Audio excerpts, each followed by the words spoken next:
Aw, shit. Here we go again. What's going on, everybody? Persona 2. Here we are. Eternal Punishment. Man, so much of this game has picked up. But before we get into it, a couple orders of business. Good to be with you all tonight. Jigoku Gaming Channel. We are the place where retro gaming reigns supreme with a bit of a modern twist here. And today is going to be all Retro Rewind. For this series today, we are going to be talking a little bit about the Persona 6 official reveal. Going to be really excited after years of speculation. Atlus finally announcing that the Xbox Game Showcase this year, and there's going to be this bold new standalone story. But I don't think it's going to go into the occult. We know it's going to have new characters, supernatural. It's going to be a fresh setting. I've heard people say it's going to be darker, or might be going to that same darkness as Persona 2. I don't know. Can you do that in a high school setting? I don't think so. I don't know, but high school is a pretty dark time in my life. I'm just kidding. All jokes aside here. Let's go ahead. We are going to head to the Arya Shrine. And we are in such a critical place right here with the game, because basically the whole rest of the story is about to get blown wide open, like a fucking hurricane coming through, like the Jason reveal for Dead by Daylight. I mean, it's about to get the door kicked down. So today we are going to be jumping back to the past.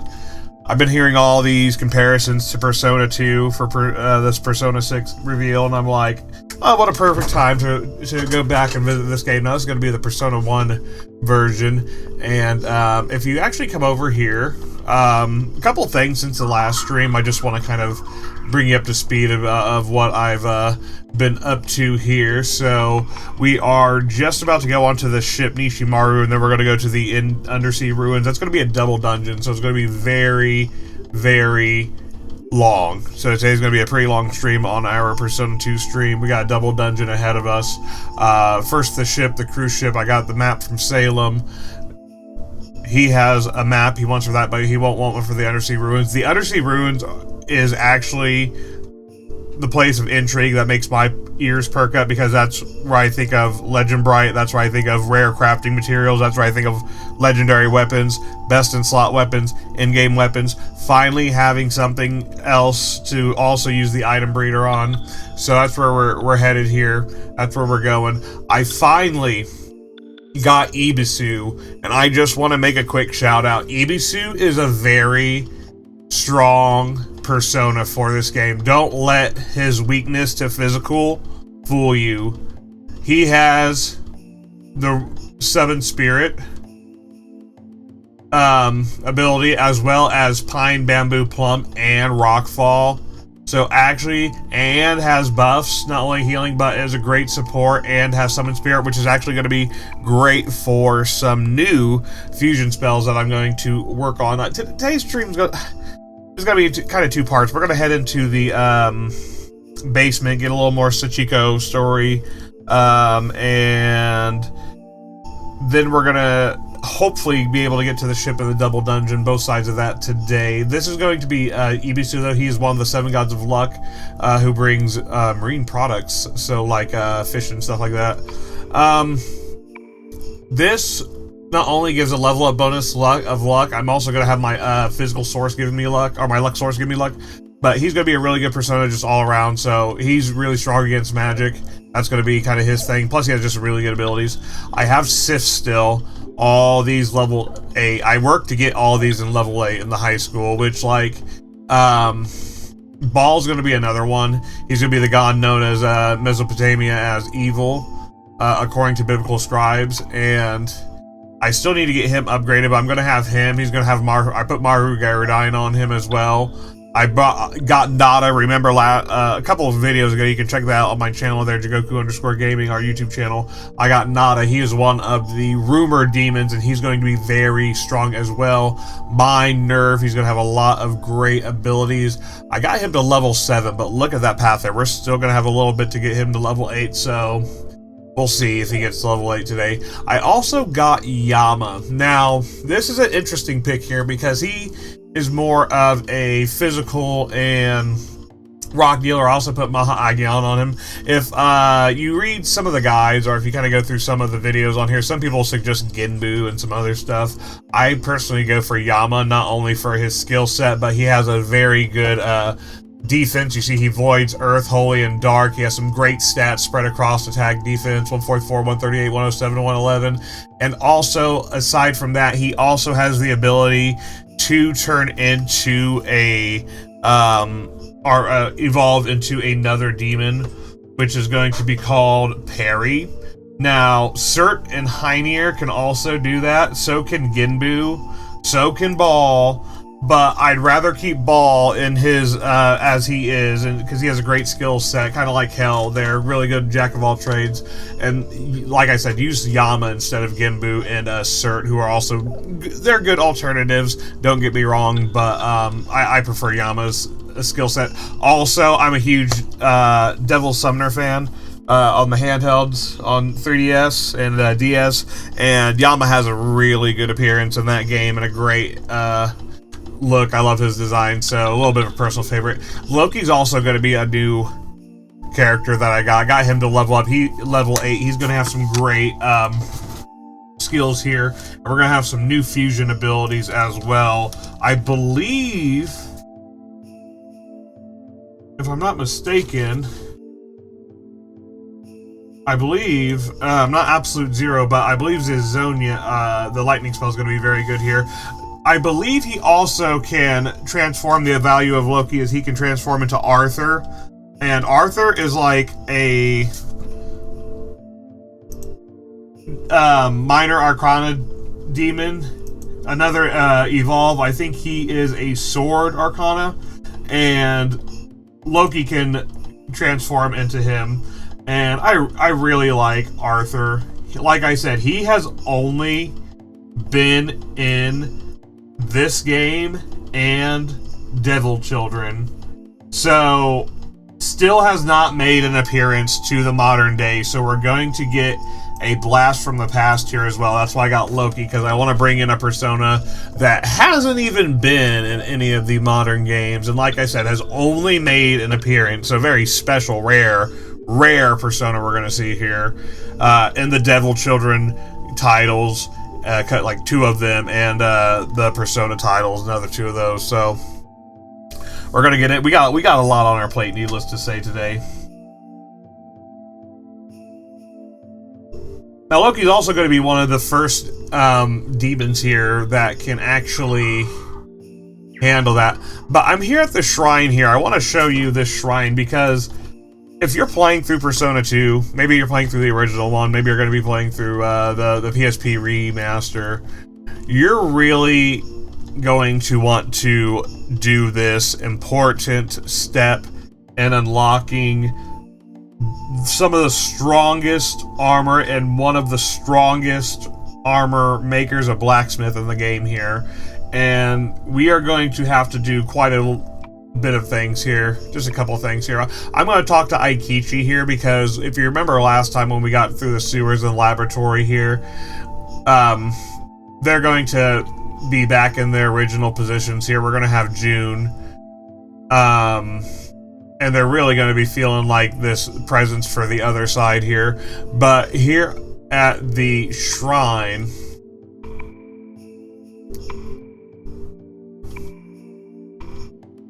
we're going to talk to Lisa Silverman. She's one of the muses.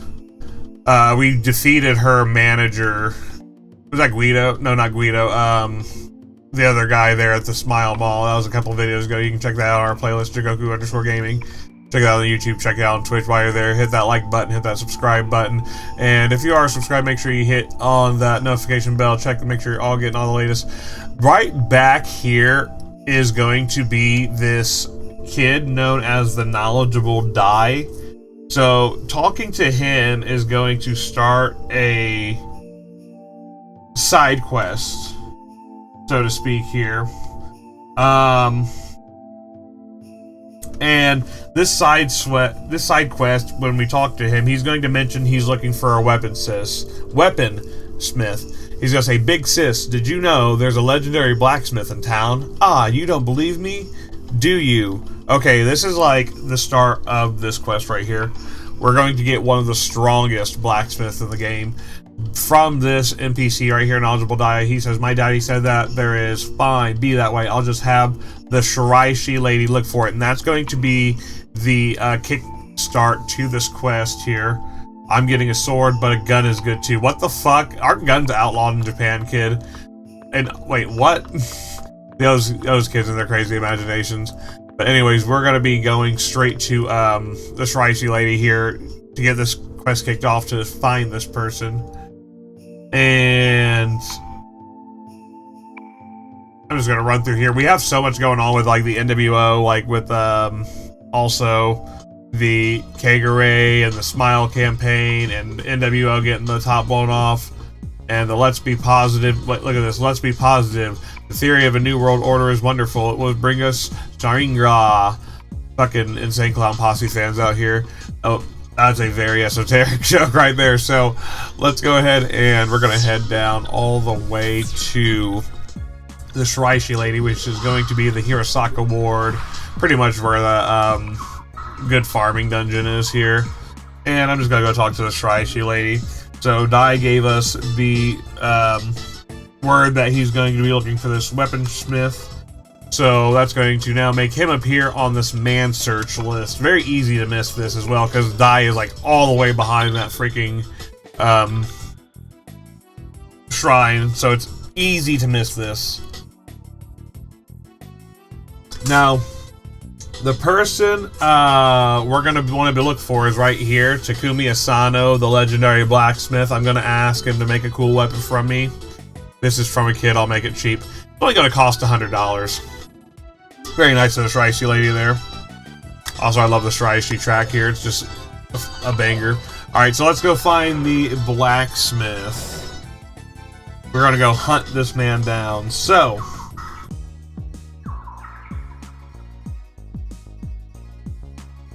we gotta go find him. And it's gonna take one other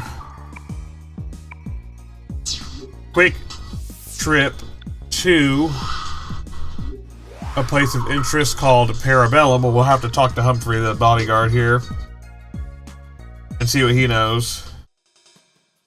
Oh wait, no. Oh, hold on. We don't want to talk to Humphrey. We don't want to talk to Humphrey. We have no business with Humphrey. Not today. We actually want to go to Shiraishi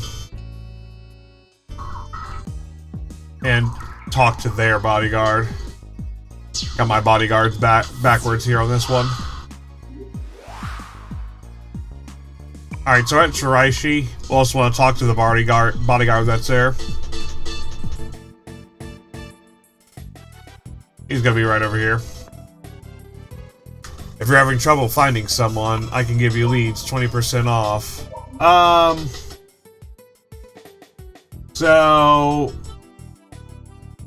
let's go ahead, buy his hint for 100. And he's gonna let us know, oh, Takumi Asano, a kid filed this one, right? Don't take it too seriously. The legendary blacksmith. Why would someone like that be around? You want the info anyways? So this is gonna be all related to that quest. There was a rumor a pondering man at Araya Shrine used to be a blacksmith, but it's only a rumor. Now, that's exactly what we want because, as we know, I keep saying it, rumors are power in this game. We have this whole great system that they're even talking of speculating might be coming back for Persona 6.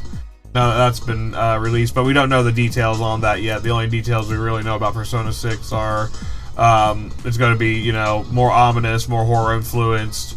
I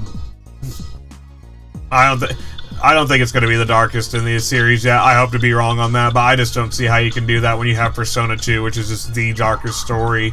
Talking about all these shadow organizations, this power grab, this dark conspiracy involving the Joker mysteries, and the Gozen. So, man. And also these heavy themes of fate, identity, and the consequences of your beliefs. We get a lot of that. And speaking of the consequences of our beliefs, we got our great rumor system here, which is like black cat crossing your path, bad luck turned up to fucking 11 shit. Alright, let's go ahead. We're gonna put this rumor in with Chief Todoroki, one of my favorite places here. The detective agency. Alright, let's go ahead and spread that rumor. So that's why you have to talk to the bodyguard there and get his hint, because you're going to get the rumor from the actual bodyguard.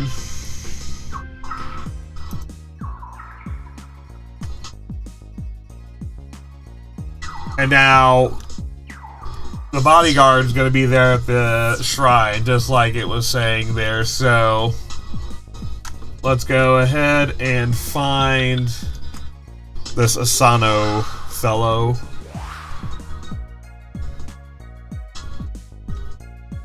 Head back up here to Araya.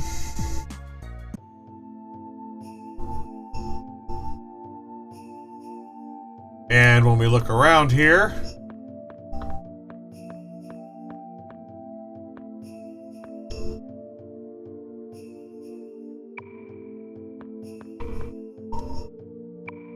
we're gonna see him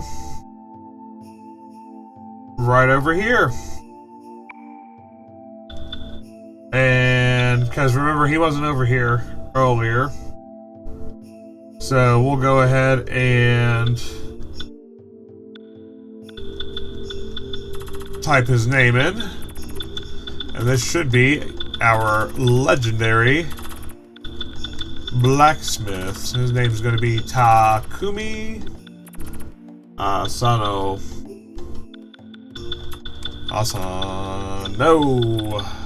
See if we got it right here. I'm Takumi Asano, but have we met somewhere? Okay, so we're gonna explain to him that we're looking for a legendary blacksmith, and he's, like I said, we got a rumor here, we brought it to power, now we have this legendary blacksmith on our side. We're going to be able to make even stronger weapons, in-game items. This is going to open up all the in-game items, builds, everything right here. Armor, weapons, and this is going to be the character that gives it to us. He's going to say, but was up until recently when my father died, I also stopped. Why? Because you can't make a decent living being a blacksmith.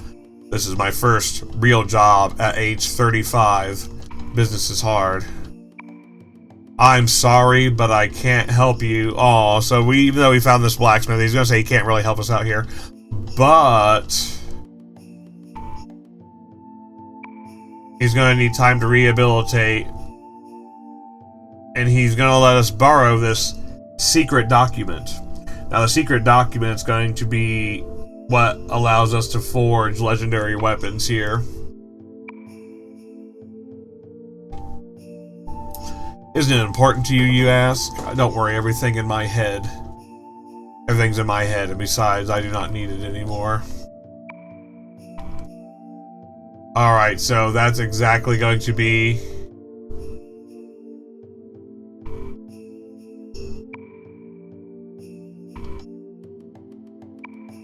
That's going to be our quest. And the kid is no longer back here. Interesting. Oh, this is also one of the last times we're going to see some of the Persona 1 cast, so say our goodbyes here to people like Chris. Alright, let's go ahead here. Head back to the manned search lady at Shiraishi. And then we'll go drop off the document at our weapon crafter, which is going to be at the pad. I'll take a 5,000 reward for that. Or 500. Easy peasy. I'm also going to have a couple more man searchers here. Now, you remember you only have a limited amount of man searchers that you're allowed to do, so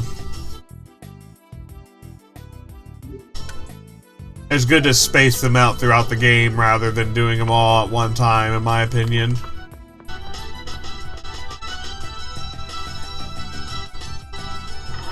Also, before we grab the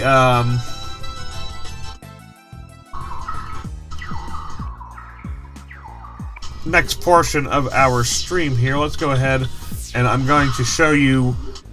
There's another rumor demon right here on the Narumi Mori map. Remember last time we had the Tsuchinoko on the Narumi Mori map? There's another NPC who's going to give us a rumor demon.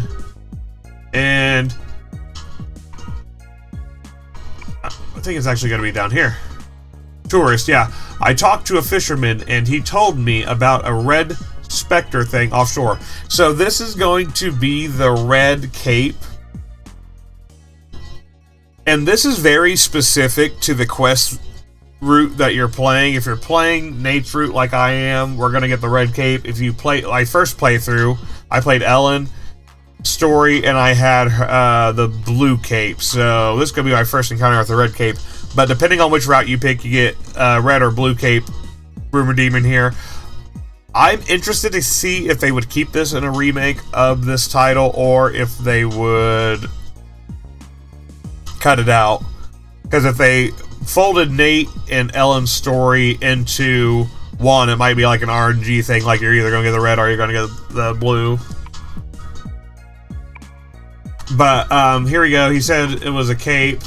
Could it be the red cape who appeared offshore? So that's going to be the second rumor demon right there.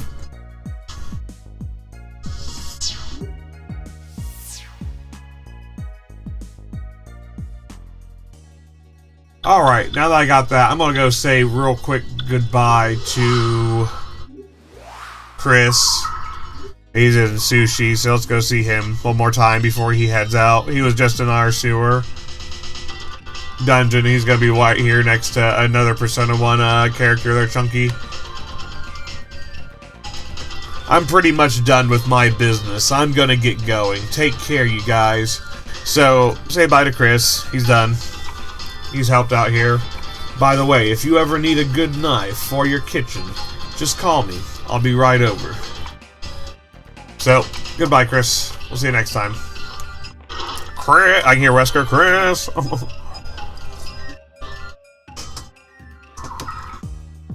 Alright. Perfect. Let's go ahead here. I'm going to do a quick save, and we're going to spread that rumor about the Red Cape and fight the Red Cape. And again, this is going to be a rumor demon here. Hopefully I get one of the evolutions that I'm looking for, with Loki going to Arthur and or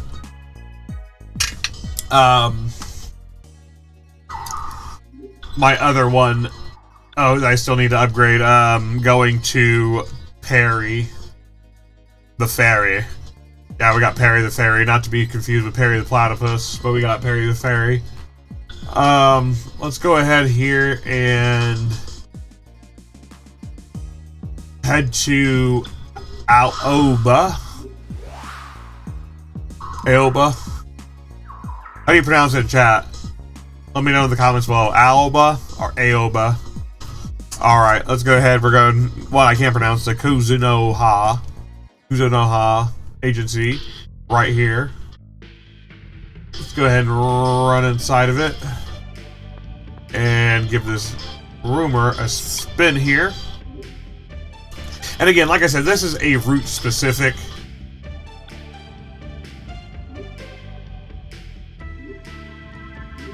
Rumor demon right here.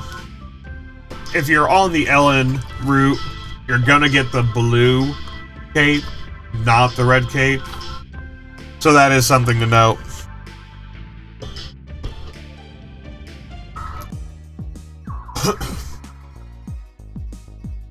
Alright, so now that we have that set up, that cape is going to be in our next dungeon. It's going to be on the ship there.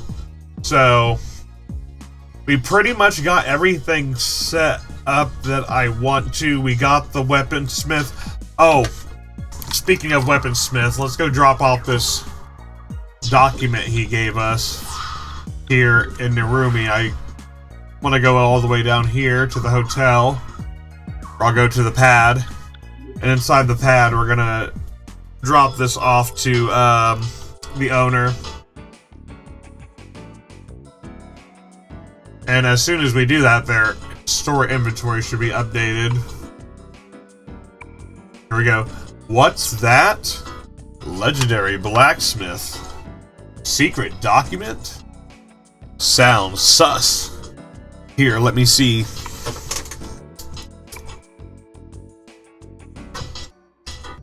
Holy crap!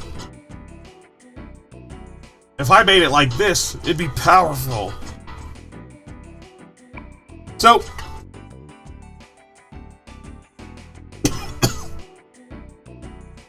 we're gonna get legendary weapons unlocked.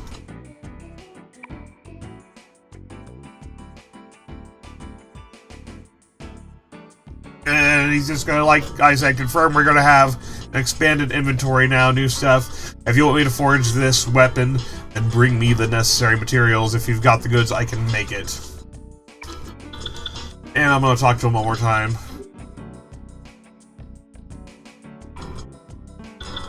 Okay, so right there, boom, there is the expanded inventory. A lot of legendary weapons in here. I'm just gonna kind of give you a quick look into a lot of these high-end in-game weapons. Right here is going to be the big stuff. Notice I need an Akashic Ring, and I need a Legend Bright. I'm gonna get my first Legend Bright in one of the dungeons ahead here, the Undersea Ruins. But the Akashic Ring, I have one of those. That's why it's going to be good to use a item breeder on the Akashic Rings. Those are actually going to be a little bit rarer, I want to say, than the Legend Bright, so... But here are all the legendary weapons. Like I said, a lot of great stuff right here. 160, 134, I mean, just absolutely... Oh, one other thing, hold on here. I was gonna say, I think some of them have effects as well, but... Still got a long way to go. Some of those are gonna take these materials like that. And I just don't have that much money right here, but once we go through the Moo Casino and stuff like that, should get plenty of items, but that's going to be the last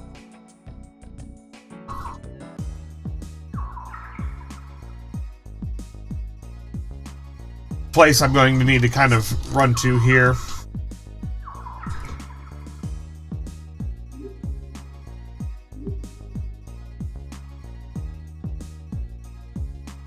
Go ahead and save it.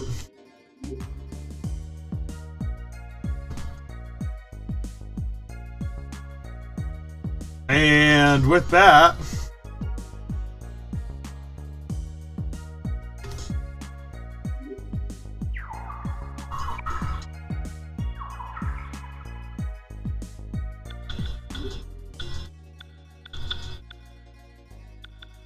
oh, I got an Awaken. It increases the persona by 1. That is actually very good. A whole instance set.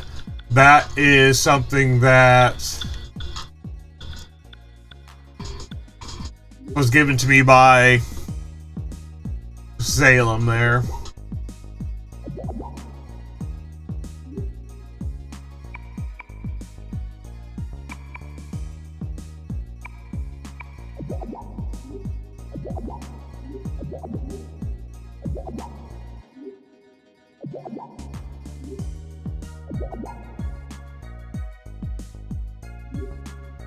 Alright, go ahead and do that for our girl there. And bada bing, bada boom. Go ahead and head out. Now, I'm probably going to head to the underground bunker just to grab a couple of rumors. The great thing about Ibisu is now that I have summoned spirits, it's going to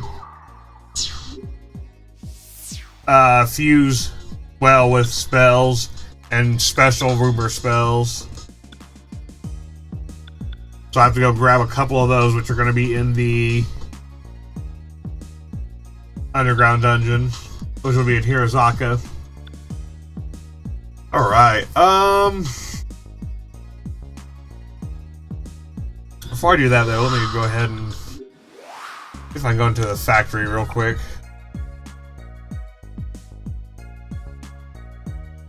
Oh, darn. Mine missed the secret CD.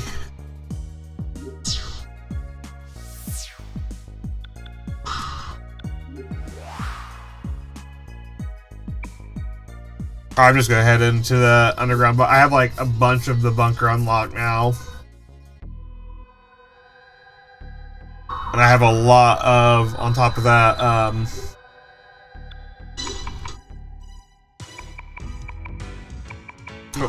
on here. If I do that, let me go ahead and run into the Goldfinger so I can get healed and get my SP back. I've been ranking up my persona. I'm going to save that Awaken. You might think I'm crazy, but I'm going to save that Awaken. Oh. I could use it on my, who was it? The level 7, not Ibisu, but, other one that I have, other persona that I have, on Katsu, but honestly, that'll go quick. Especially if I can hit a mutation rank up too.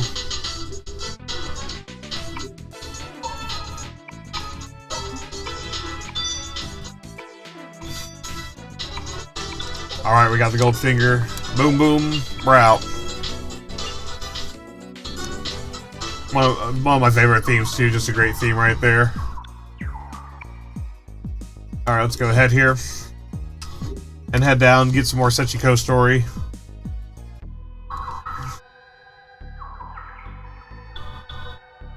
Data. Let's go ahead.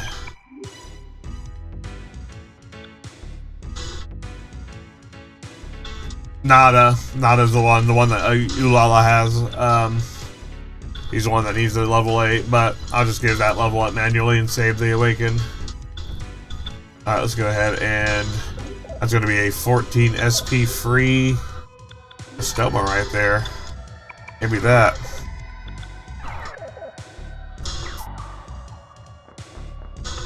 Now, I'm going to be on a mission going through this one, so don't let me bullshit around. You also got Pitch Black. Do you see the Persona 6 trailer? Really dope. Yeah, I saw the Persona 6 trailer. It looks actually amazing.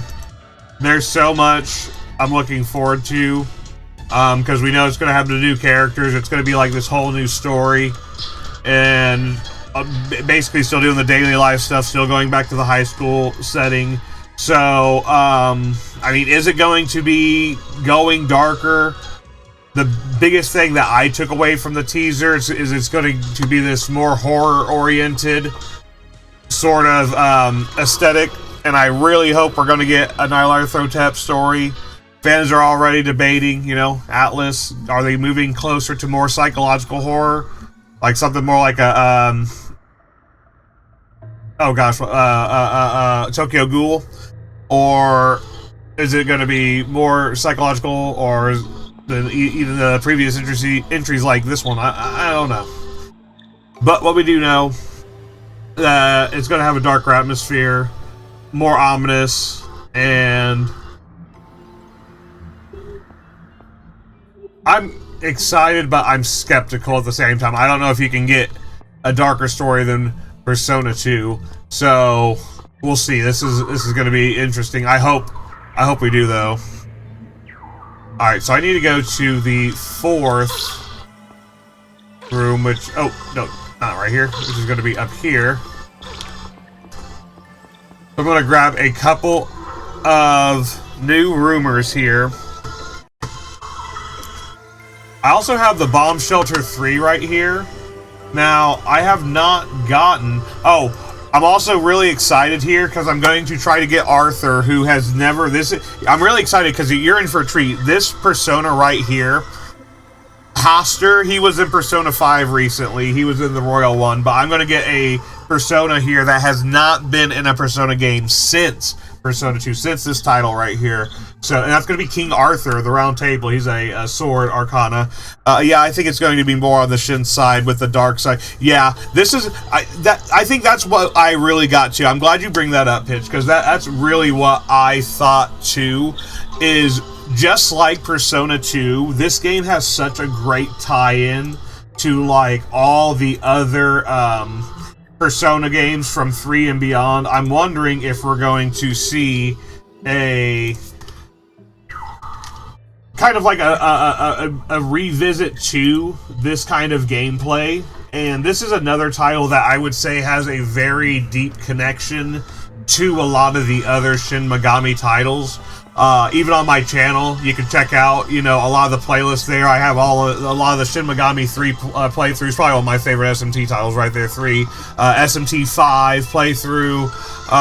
And this game right here just has so many parallels between the Persona franchise and the Shin Megami franchise, and I feel like that's exactly what they mean. Exactly going back to what you were saying right there, kind of going on the Shin side with the dark side, and maybe even some of those gameplay elements, like we see with the overworld map, like we see with the demon negotiation system. Also, we get another Sachiko's letter here. This, honestly, I just want Persona 6 to be darker than Sachiko's letters. Oh my gosh. Or they could be, that's the tone right there. These letters are so sad because this is going to be like where we really get this dark twist of the Sachiko story. She says, today, Sachiko found something shiny in the bomb shelter. Now remember, this is a young girl and her mother. They're in this bomb shelter. The war's going on. There's bombs overhead. I mean, this is like families down here. That's pretty much the scene, you know, set back in wartime, you know, very kind of almost anti-war story, even teetering on in this. This is going to be Sachiko's treasure.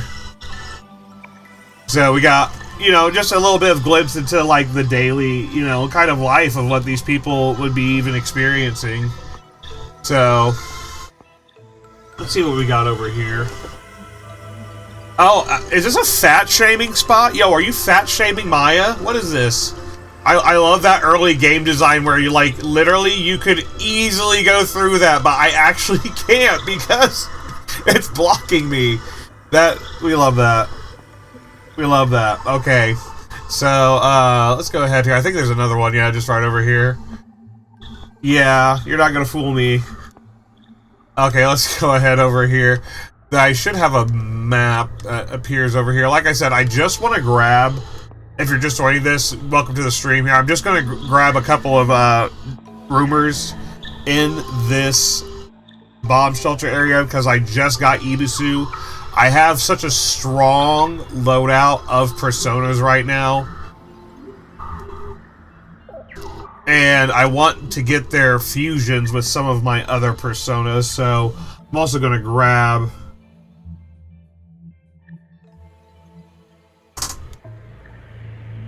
Also gonna grab one more note up here. Bulletin board. We have posted the food distribution. So they also have food distribution down here, like rationing. Please check the board on the north wall near the rear entrance. I wonder if that was a part of a puzzle. I don't think that was. Let's go ahead here. I'm gonna head out of the actual area here and to the next part of this dungeon, which is going to be area 4. That's going to be the last part here we'll run through. Perfect. I also hope they give us 1 and 2 remakes, but just keep the same story. Yeah, if I would love to know in chat what if there's a 1 and 2 remake. Do you think they're going to put those together like some of the dot hacks, or is it going to be like the Persona 3 remake? Oh, they also, speaking of which, they also just talked about the Persona 4 revival. That's going to be really big, because I wonder if Atlus is even going to put like Persona 4 Golden content in there by default. It's supposed to be by the same team that made the Persona 3 Reload remake. And I want to say that game expanded on that game really did a lot for that game. I thought it was a great remake, even though it did cut out a little bit of content and kind of brought it more up to a modern audience. A little bit kind of like how Resident Evil has been doing with some of their titles. I still thought it was really well done, and Resident Evil, the remake on GameCube, is still my gold standard for a lot of remakes, and how good they are at keeping to, like you're saying, you know, that same story, keeping to the core DNA of the game. So I hope that they do stick to that same story. I've already seen a couple of cutscenes that are, by today's standards, we would say out of date. So another question would be, if they do that, yeah, is it going to be the same story but kind of modernized, bringing some of these cutscenes up? Or are they just going to keep it for like the OGs and, you know, keep to the actual game? So I'm interested to see. It's basically that next era for nearly a decade. You know, Atlus has been doing what, Persona 5 spin-offs and expanded editions. So excited for Persona 6. That's going to be our first, new entry, and then Persona 4 being a really, really nice, kind of like bone to chew on, nice steak to chew on, while we wait for Persona 6. I'm going to miss the voice actors from 4. Yeah, they have some great voice actors. This series has some connections. Make no mistake, they have some great connections in the industry, great talent pool. And Persona 4 is just like one of the most beloved games. That's just like, you can't go wrong. Alright, let me go one more place here. Let's go ahead and head to the ship.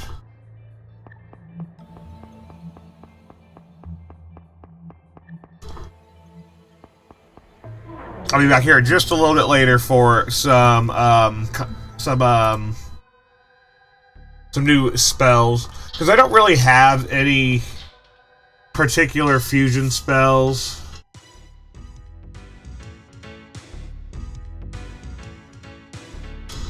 Because I don't have Jack Frost right now, and I just got rid of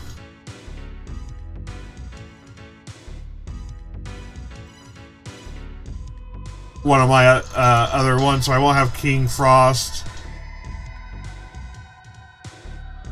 Alright, so we'll go ahead and save and head to the ship now.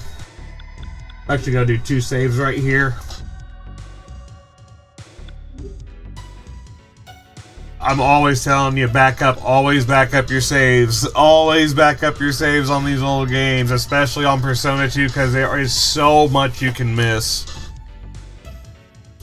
I'd love to hear in the comments, what's some of your favorite memories with the Persona series, with your favorite games from Persona. Was it the 4th one? Probably mine would be the 3rd one. That was really my jump into the Persona series. I have such a soft spot in my heart for Persona 3. Now that game, I know I keep saying, like, how can you go back for Persona 6, how can you go back to high school setting and have a dark story? Oh shoot, I should have stomached. Oh well. And but anyways, have a dark story. But Persona 3 had a really dark story as well. Especially coming off Persona 2, going from this kind of 2D into the 3D world. Changing up a lot of the character designs. Like, a lot of these characters look so different even from 2 to 3. When they got their 3D models.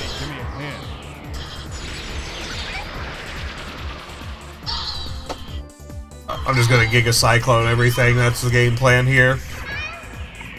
Persona 2 has some great voice actors too. If you're into the Persona, if you're a fan of the voice actors from Persona 4, we got Leon from Resident Evil 4, Paul Mercier, going back to their connections here. We got Kakashi Hatake, we got David Wittenberg from the English dub, who literally brought freaking anime to the Western audience, and with his impactful performances.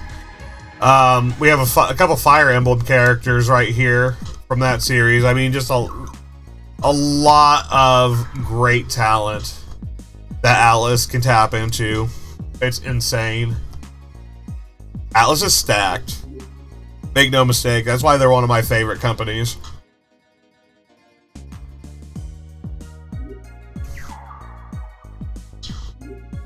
Alright, so we're going to head to Narumi and go to the next dungeon, which is going to be a double dungeon, so we're going to be in for a little bit of a long haul here.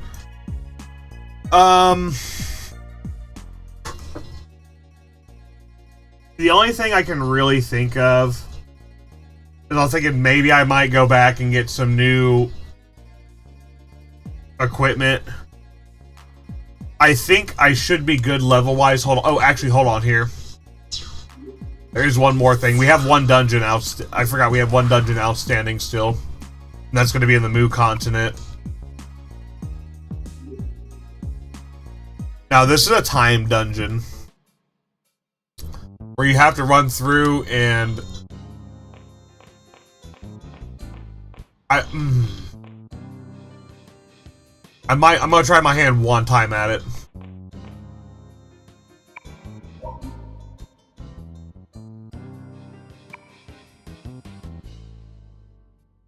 So, this is going to be one of the rumor optional dungeons right here. We only have 10 minutes to get through it. I bought Persona 3 Reloaded to finish it up. Good sale, 23 bucks. Oh yeah, that's perfect. That's a great sale right there. Okay, so you can just stomach trick, but this is going to be a time dungeon just like the sewers here. I'm going to be under-leveled for this, so I'm really just trying to get some XP. Gosh. I think you really just want to run up the stairs. It's been a minute since I've ran through this dungeon.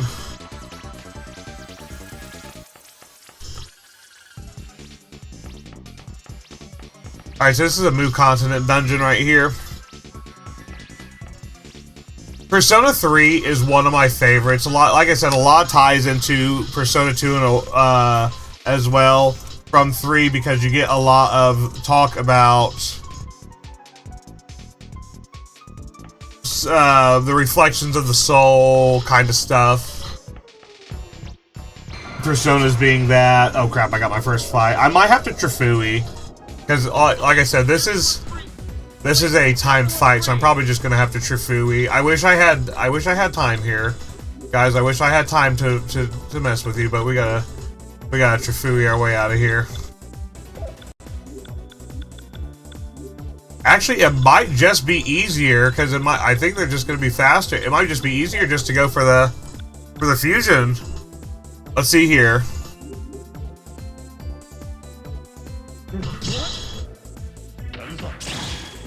Let's get this over.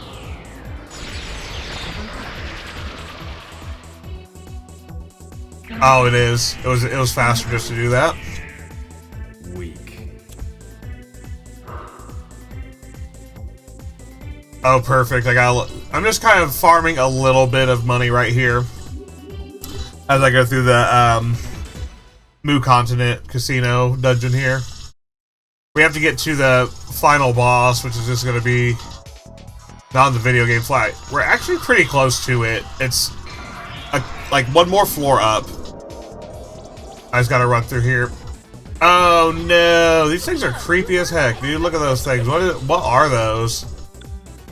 Kado Blepata. I cannot even pronounce that. I'm not even going to try to pronounce that. I'm sure it is some really cool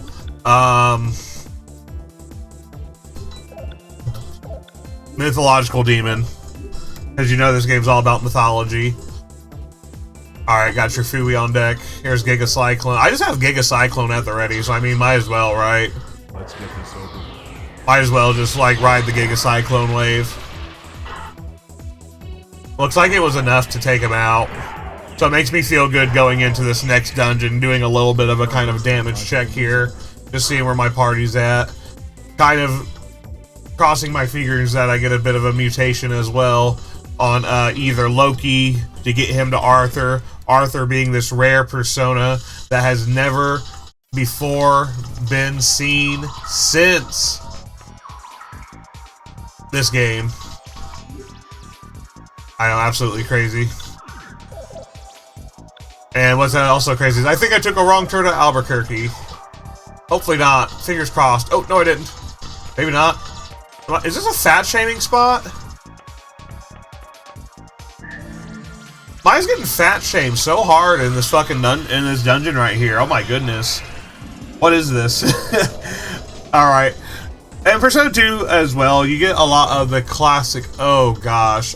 I'm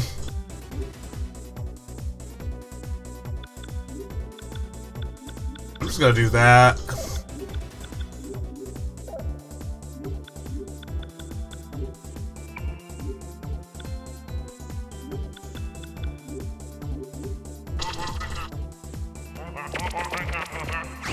I do not like that. That's not good. That is not good. That's not a good move right there. That is a very bad move. A very, very bad move. Oh, he played it. Oh no, don't play your guitar on me. Oh no. Hey, give me a hand.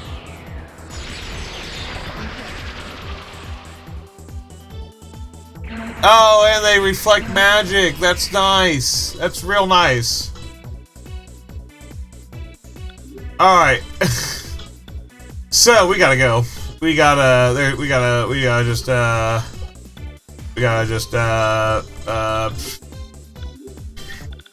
what's it called? What is it called?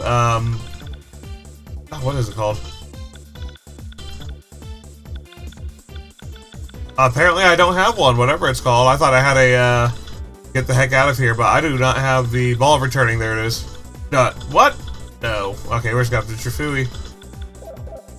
Fucking hell.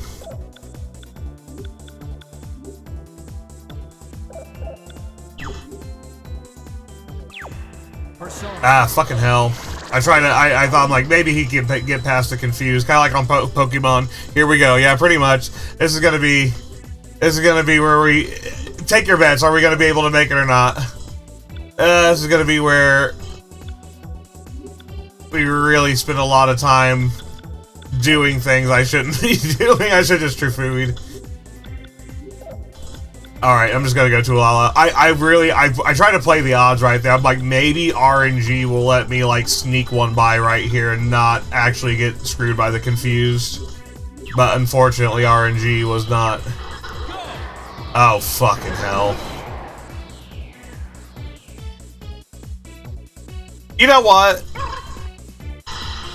Oh my goodness. You know what? We gotta get out of here. You know what? We're getting out of here. We're out. This dungeon is not very kind. That was my darkest dungeon. That, if you played Darkest Dungeon, that was literally when you get the oh gosh. That was literally when you get like everything going wrong at one time. Alright, let's go ahead and head back out. I went up the wrong side and I paid for it on this one. Oh well, oh well. You gotta know when to hold them and know when to fold them, and then that one was a big time. We had to fold it.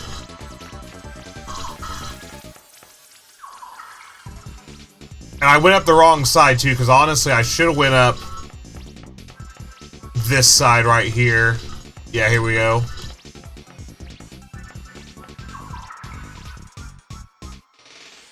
Oh, this place is so freaking confusing sometimes.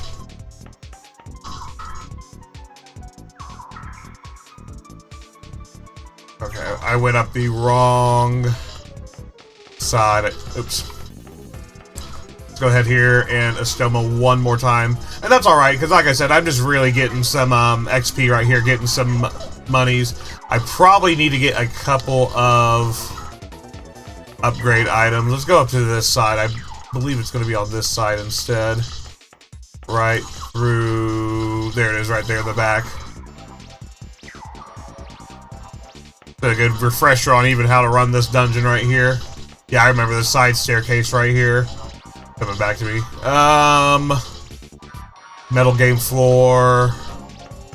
Alright, here we go. Next battle. Trifui. I've just got the Trifui. Oh, is that Cerberus? Is that Cerberus? Or is that, oh, fuck off. That's Orthos. That's Orthos. Hey, what's going on, Orthos, buddy? How you doing? I don't have time for this, Orthos. I really don't. Oh, jeez. Oh, jeez, oh, jeez, oh, jeez. Let's go ahead here.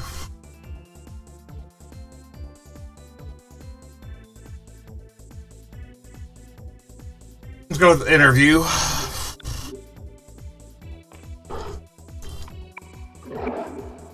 That actually worked. Let's go. I got it. Alright, this way, this way, this way. And then down the stairs. Yes, that sounds right. And that should put me on the other side here. Oh, this dungeon's so weird, but this looks like the right way right here. This is, like I said, Yeah, there's the Trish's fountain right there, so I'm on the right track. What I could do, honestly, is run to the Trish's on this side. Oh, fuck off. Not this fucking asshole. No. Absolutely not. Absolutely not. I do not think so. Oh, fuck. I don't know what that was, but I don't like it. And he did it. The fact that he did it twice, I double don't like it. Yeah, we're out. Peace out, Cub Scout.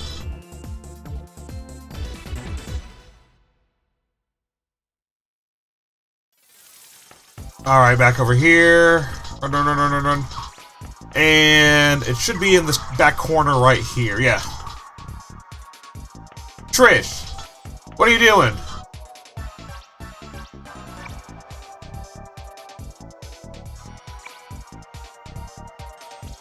Trish, are you kidding me?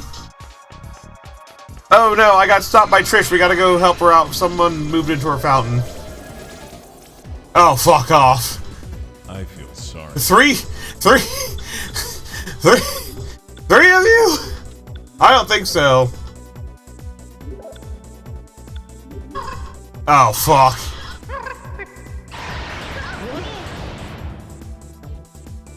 Okay. Okay. Okay, we got it. We got it. We're out. I do not fear many things, but that thing. Yeah, no, we're not fighting that.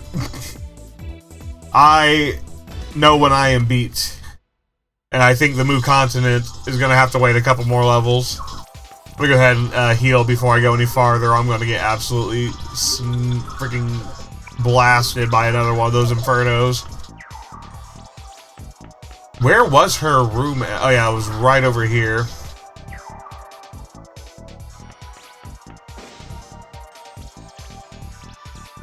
This might be the boss. Oh, is this the boss?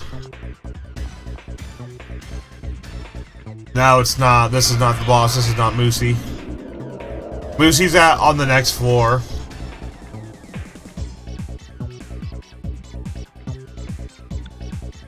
This is, oh, this is Moosey! Oh, this is the boss right here! Oh, fuck! Okay, here we go. Fire? Let's do fire. We're just gonna hit fire attacks. Oh gosh, man. Firing Inferno. Wind, earth, fire. Wind, earth, fire. Order. Wind, earth, fire. Why can I not do this? Wind. Oh, fuck. That's not gonna matter. We ran out of time. At least I got here. At least I know how to get here now. Hold on here. Wind. But I gotta reset everything, which is not ideal here.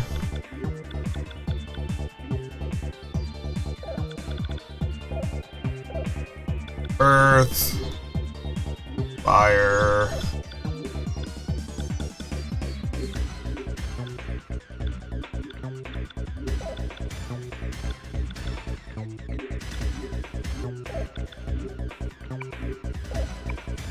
Oh well, I got one of them off. This is the boss right here. Oh, fuck! That photon cannon did what? Guy hit it? Do not fall behind. No!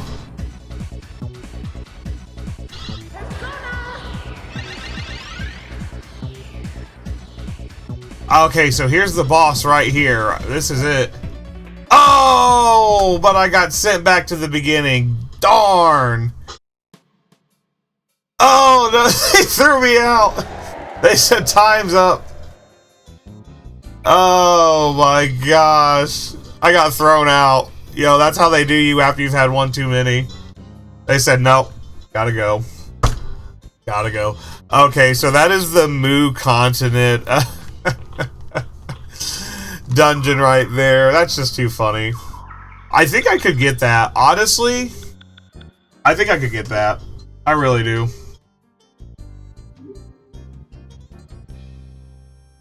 The only thing I need to cut my timeout on was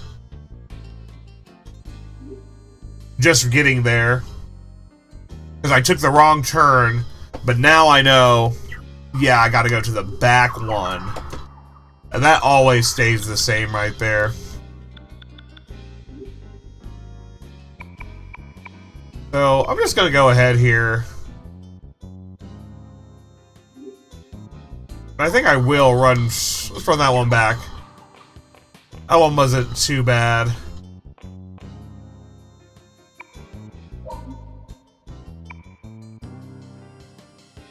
Alright, so I'm just gonna talk to her right here.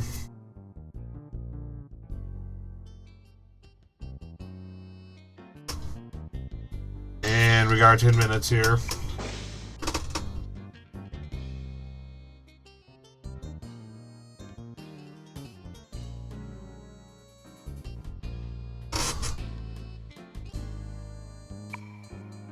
Alright, here we go.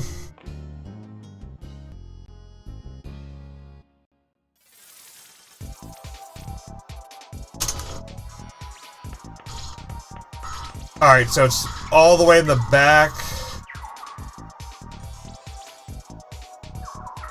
Straight down to the south here. Franchise floor back up here. Corner turn.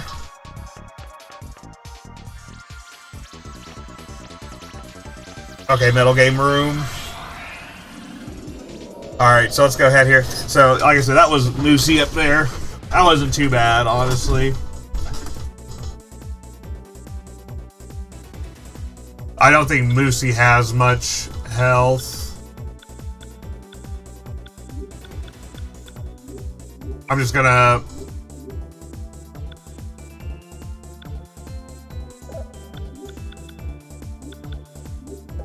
play the odds on this one and go for the Giga Cyclone.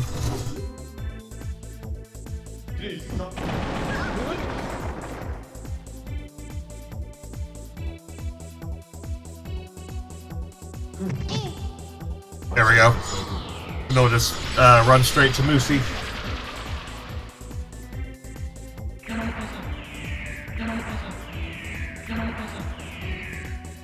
They call this the Sometimes you might not want to bother with the battles because, like I said, just to save time. And some of these are are annoying.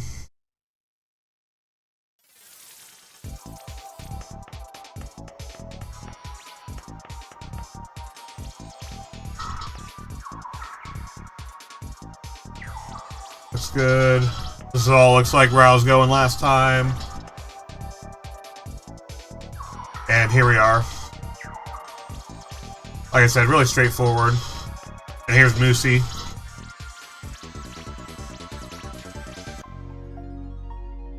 Oh, I actually have to go talk to Trish.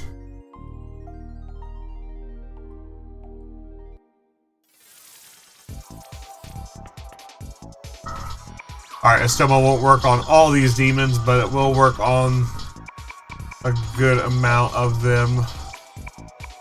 I'm already, like, right here, so I'm just gonna run it.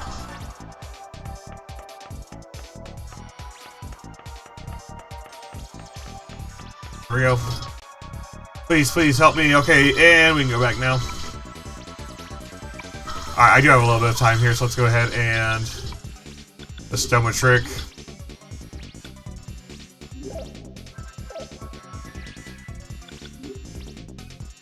Alright, there we go, and we're running back. Like I said, Moosey's gonna be right in here. Oh, here. I don't know if they ever brought Moosey back for any of the other games. I feel This is gonna be a good one to just get away from. Oh. Oh, what is this? What is this?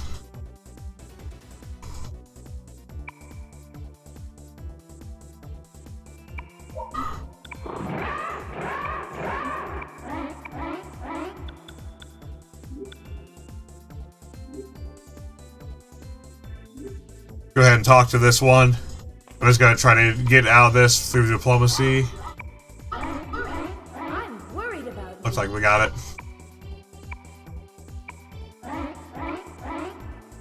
This thing's a lot higher level than I am. Oh fuck. This thing's a lot higher level than I am. Let's go, Lala. Let's go, change you. Put you on Ibisu. Lala, we'll put you on that one, so we can just Trifui out of here. Well, how's that sound? We got Moosey to fight. I don't got time to spend it on these small fries. These really annoying battles. Like I said, these annoying battles right here, just hit like a Stoma, or not a Stoma, hit the Trifui. Whatever the item is, too. I'm trying to remember what that item's called. Okay, all the way north here. There is a there's a item called a Seed of Escape. That's what it's called. Seed of Escape's really good for this too. Like I said, just run it out and out. No reason to stay here. All this time I could be using to fight Lucy. So I'm just gonna run past him, Trifui. There's no reason to kind of hang around here. When I got Moosey waiting for us in here, big boss battle time. Now this thing's actually doable. I think it's only level 41, that was saying. Now this is actually the mascot of the Moo Casino, believe it or not. It's a weird fucking Hydra-looking snake thing.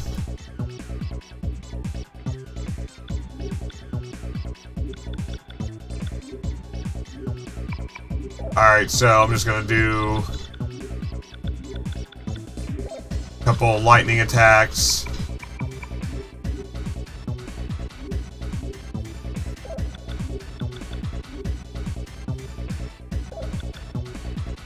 Put Loki on as well.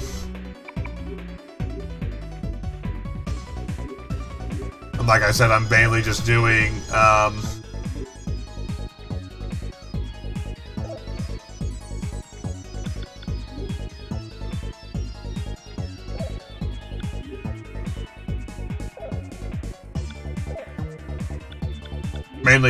these lightning attacks here. Alright, here we go. From the Wizard of Oz. No, I don't think from the Wizard. Maybe from the Wizard of Oz. I'm not sure. I'm not quite sure on that one. Probably not. But shoot, who knows? So, looks like this thing is weak to lightning, and I just hit it with a very strong lightning debuff, which is huge right there. Let's go ahead here. We're gonna shake it up one more time. Why don't we? Shake it up, shake it up, shake it up, shake it. I like that. I like that a lot.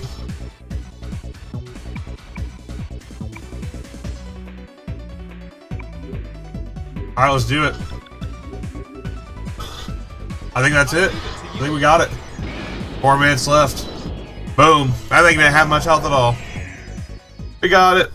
We did it. That's the power of believing. And I gotta get back to the casino. Oh no, fuck, now I gotta run all the way back. They don't tell you that. Now you gotta get all the way back.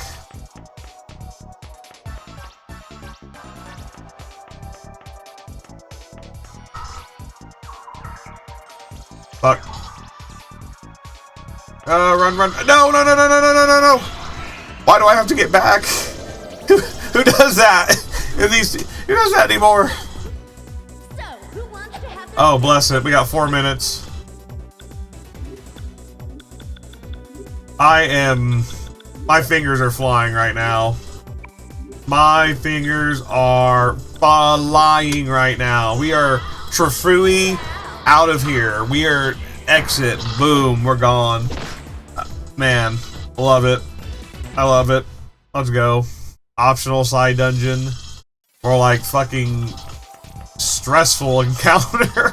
More stressful than probably the dungeon that I'm about to go in. Alright, looks like we're here finally. Yeah, we can breathe a little easier because I just have to get around this corner here and boom. That's the optional dungeon right there. Now, Succubus has a lightning card. She's a rare demon in there. But I don't think it's really kind of worth it when you're on a time limit.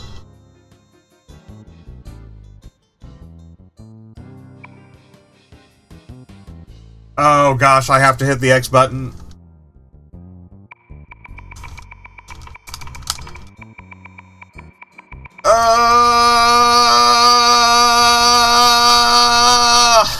Why would you do that to me? My fingers.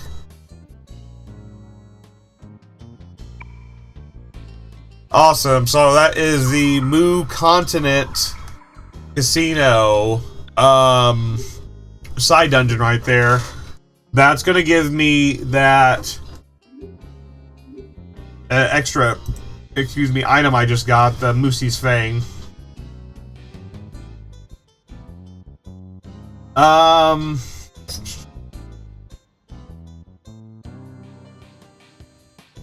Go ahead and bring this back here. Security guard. He says, what? A dinosaur fossil, huh? Musie's Fang.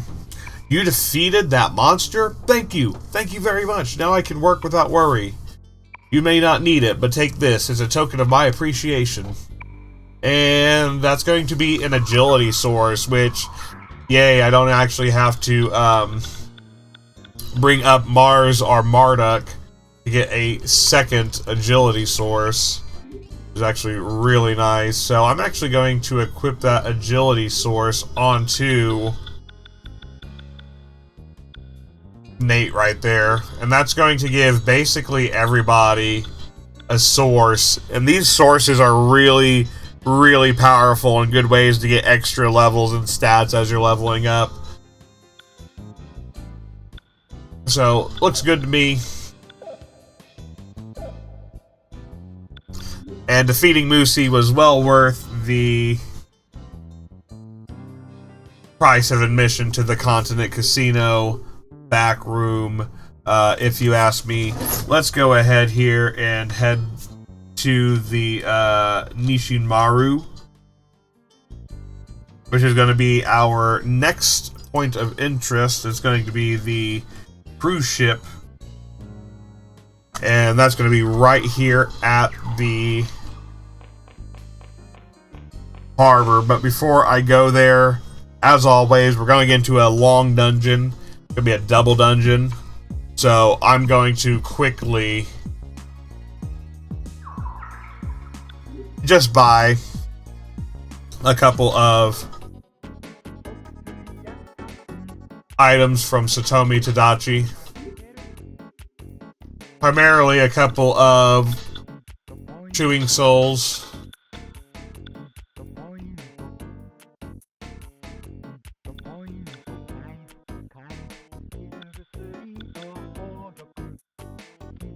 Not gonna buy too many of them.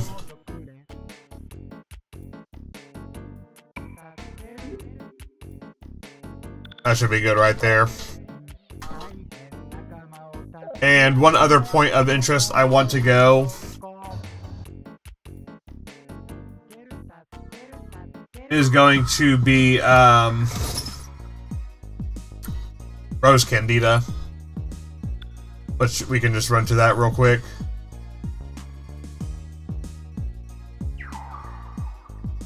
And Rose Candida is going to have armor, which is going to be very beneficial for this next dungeon. Oh, I'm thinking of Claire de Lune. Hold on here.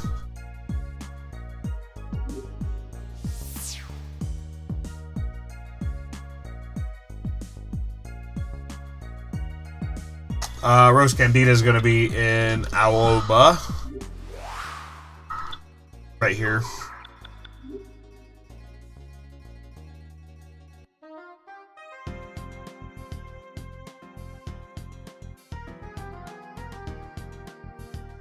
Alright, perfect.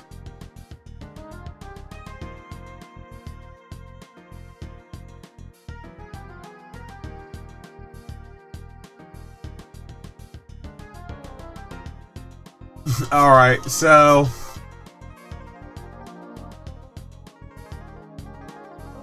gonna go ahead here, buy a few new items here. So I got a couple of new items. Just kind of looking through here, seeing if anything's really gonna make a huge difference. It looks like that Sage's Cloak is going to be my best bet here.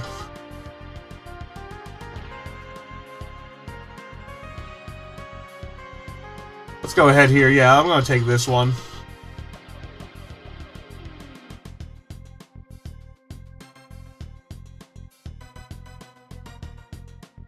I'm just gonna take one for Balfu. Looks like he gets the most use out of this. Alright, that should be good enough. I think we're good to go to the dungeon now.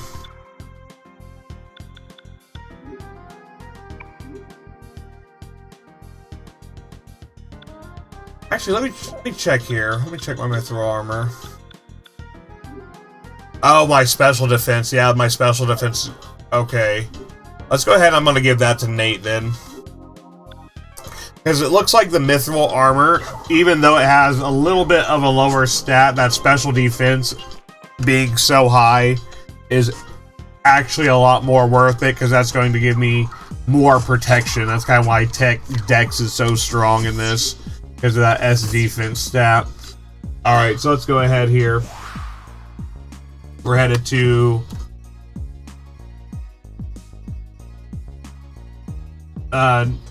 Nishirin Maru. Oh, the soundtrack for this game is absolutely fire. They did a amazing soundtrack. I agree, Pitch Black. On my channel, I've been doing a couple of remasters for the OST, so you can, if think this is cool, you can always check out a couple of them over there. But man, this game just has such a great soundtrack. It really does. Alright, let's go ahead here. We have been kind of in the story, kind of going back. If you're just joining us, pleasure to be with you here. Talking about the NWO, not to be confused with Scott Hall, Kevin Nash, and Hulk Hogan. No, we're talking about the NWO from Persona 2 here. We've exposed the organization. They're making a lot of quick moves here, so we're going to be infiltrating their lair, basically. Some of my favorites are like the Satomi Tadashi tracks. They are actually like mind controlling. Like, and you can just sit there and just go la da da da da da da da da da da da da da. Like after a little bit, it's like, oh my gosh, like what is going on here? It's just so catchy. All right, so this is Matsuoka. We got our butler here. It looks like they used a rumor to make this cruise ship their base and modify the inside of it. So like I said, we're going straight to their base here. We're going into the belly of the beast. We're confronting dark, powerful individuals. We're this conspiracy that has been going on for 2 games now. We are finally getting some offense generated and going straight into, like I said, their actual force. Matsuka says the Civil Defense Force, Troop 15, part of the C Division, are in his pocket. AKA, he's Mr. Nimbus and he controls the police. The government has finally realized it, and the Public Safety Board and the Defense Agency are trying to grasp the situation. Yeah, the government, yeah, there's already corrupt individuals in the government. You already know it. Persona games always have those types. Like, Persona 5, who was that? Shinji, or, the bald dude who was going as Prime Minister. Type that in the comments below if you remember his name, and your experiences fighting him. But, all that kind of stuff, yeah. But what you're trying to do is not fit for the future, for the era of the Nanjo conglomerate. So remember, Nanjo, this is going to be a great... If you've never played the Persona 1 story, all these characters have such a great tie back to the Persona 1 game, the Persona 1 story. Nanjo, Nate, the Conglomerate, Sebek, the Scandal. If you're not familiar with the Sebek Scandal, just go back and watch Yu-Gi-Oh! Season 3 with the Kaiba Corp takeover when they're in the virtual world arc. Basically going to explain the same thing I was going on Persona 1. Corporate takeover. So, Nanjo has power. There are many ways to sink it, so please. So this is going to be Nate's story. Ellen has a lot different story here. Not super different in a lot of areas, but because this is going to be the same right here. But we are going to get Nate's story right here, and that's going to be a lot really of lore heavy Persona 1, Persona 2 tie-ins story route here. Matsuko's going to say, Miss Amano, please look after the young master. So, Matsuko, he's always kind of like this watching over figure, this father figure watching over him, always reminding him what's at stake. What's at stake not only for him, but the bigger picture for his company, the Nanjo Conglomerate. I hope they bring back a lot of these characters for Persona 6. I would love to see a tie-in with a lot of the past of Persona. I would love to see Nyarlathotep make a reappearance. Fiamon, how is he going to make an appearance? You know, really getting into that core identity of the early Persona stories and the whole universe itself. What's your wish list for Persona 6? Let me hear it in the comments below. Who are some characters you'd like to see return? Maybe you don't want to see any old characters return and you want a new universe, whole new characters, unrelated to any of the other ones. But maybe they'll make a appearance in one of the Q Dungeon or Q Labyrinth spin-off games where they all seem to get together. But let me know in the comments below. Alfred, your young master's grown up so well, and it is all thanks to you and his friends. Alright, so we're gonna go... It's me. We are anticipating a confrontation.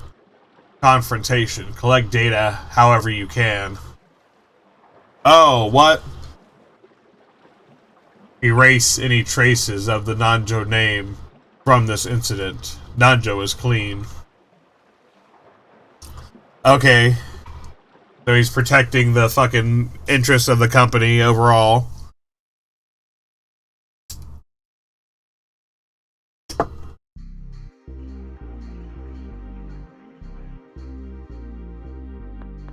Here's Wang Long, chorizo. Not to be confused with chorizo, which was actually delicious. Wang Long is not delicious, he's mean. And she's going to be talking to this NWO guard. Here's Guido over here. And this is going to be Guido, he's going to be another return character from Persona 1.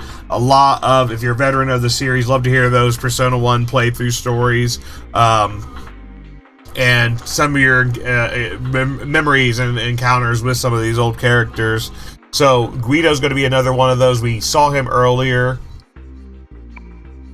Up to no good when we had to go through the factory.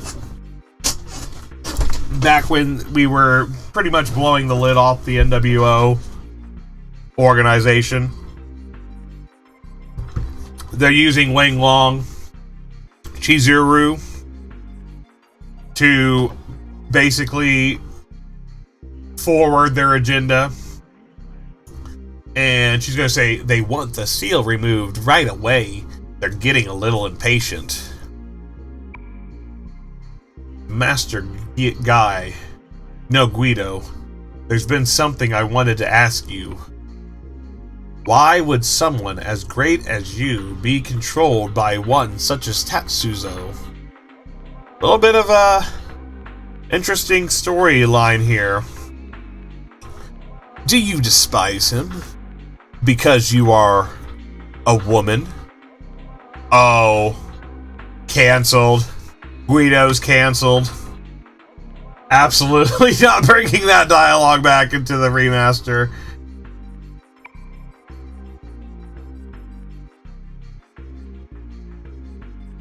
We're gonna get a little bit of this. You should exterminate the old order and become leader. You must lead us. I feel like Chizuru's trying to plant some seeds here. We got a little bit of maybe things aren't going so well over here at the New World Order as expected. It doesn't matter to me. I don't know if she's like talking in ears, like trying to plant seeds or what here, but there's definitely something afoot here. Trying to go for a power grab. Your only concern is with them and that boy of the paradox. That boy of the paradox referring to... Clip that. Yeah, clip that. I was going to get clipped right there. Yeah, make sure we clip that. Your only concern is the boy of the paradox. We're getting this other side story. That's going to refer to Tatsuya, who is the main protagonist of the first game, Innocent Sin, who reappears in Eternal Punishment. Now, Katsuya is his older brother, and he's this serious, you know, detective who's really close with Maya. Why are you so obsessed with them?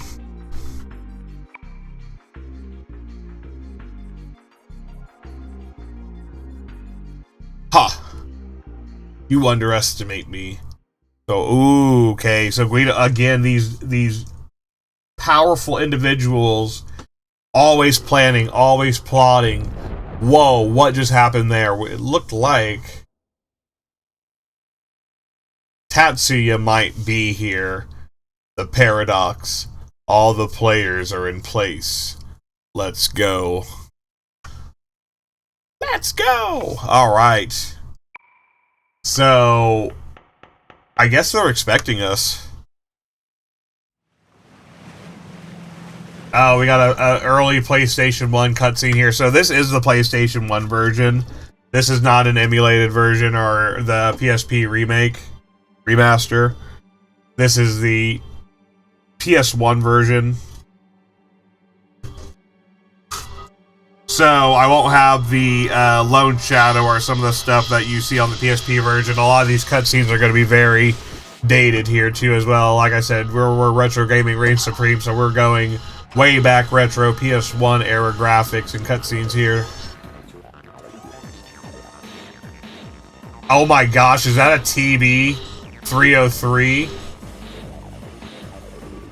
I hear just this mean synth bass going on. Akukiji Kandori had an entire ship with an armed army, and he decided to run after Tatsuya and nuke the ship. What can you say? That's just like a staple of those early 2000s bad guys. I mean, they did the same thing in Hitman, same year 2000 right here. And you got this big ship with armed guards, and what's the first thing they're doing? Like literally 47 gets on there, takes them all out. They're trying to run, get out of there. It's like, dude, you got a huge ship with all these armed guards. What are you doing? I mean, then again, 47 is a beast.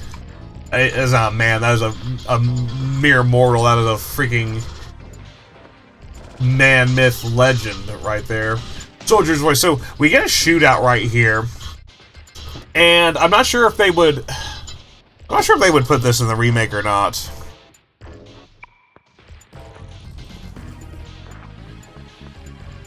Just because gun violence.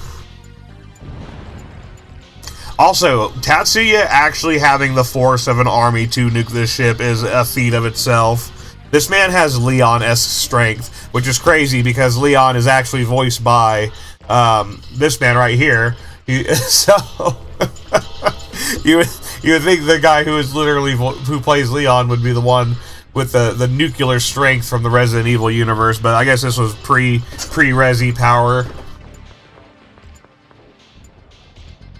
Funny enough, this is actually where David Whitberg got one of his early starts as well, before he was a Kakashi role. So I mean, you got some absolute units already on the ship.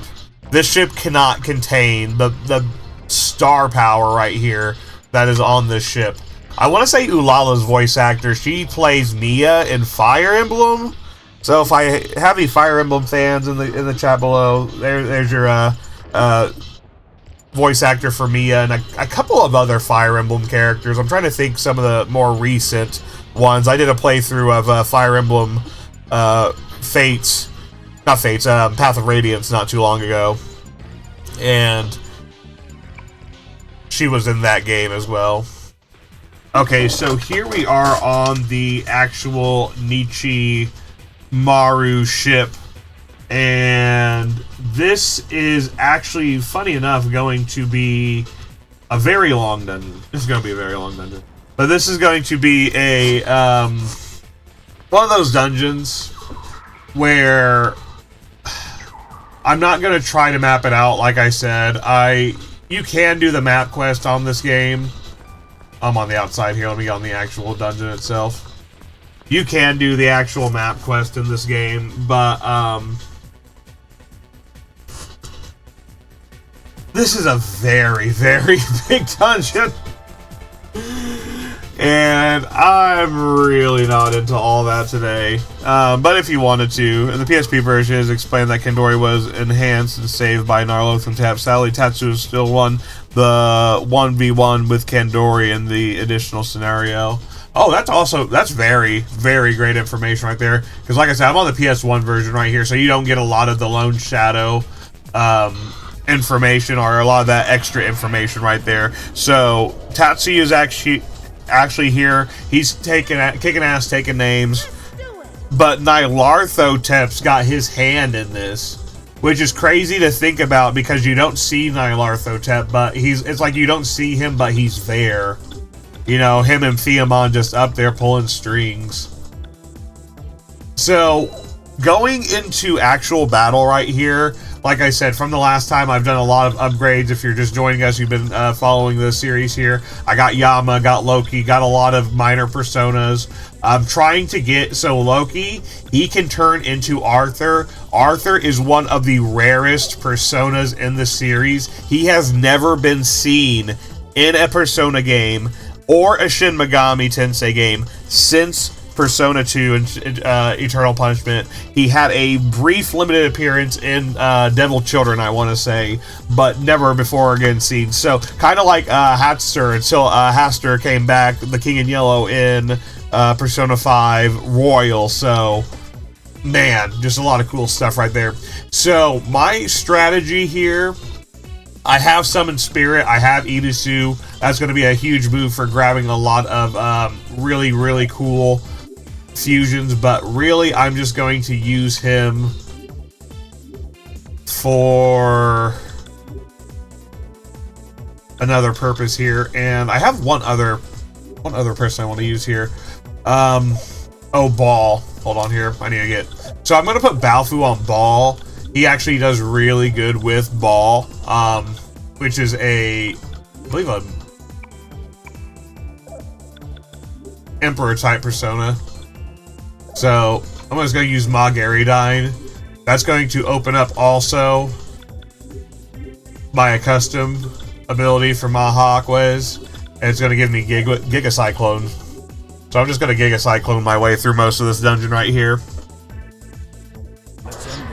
But crazy to think about, going back to the story. So we're on this ship right here. Tachi is coming in. He's kicking ass, taking names. Nyarlathotep, he sees that, or senses, I don't know if he sees, I guess he'd see it, because, right, he's just all-seeing entity. He's always around, as I was just kind of saying. Oh, we're going to get some great XP from this dungeon, too. I guess it makes sense that he would be seeing this and be like, oh man, my plan is getting ruined right now. Tatsuya, like, has literally been a thorn in my side. And I gotta stop him. I gotta get him, you know, stopped here.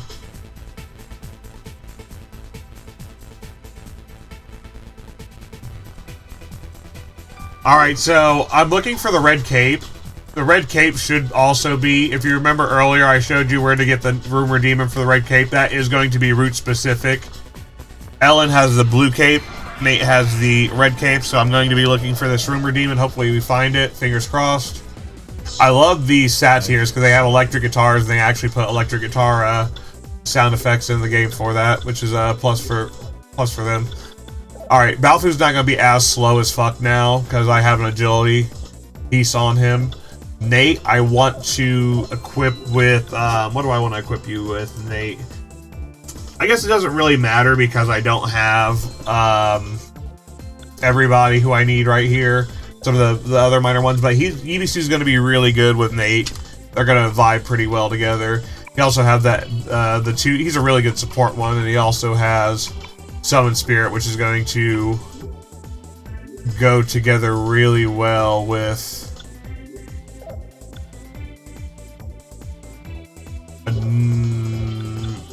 basically all the rumor persona spells.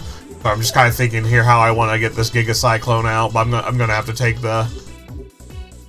Okay, I was gonna say I don't know if I'm gonna have enough agility here, but looks like I did. And it looks like that thing is also a wind user, so I'm gonna have to change up my strategy on you. Let's go ahead.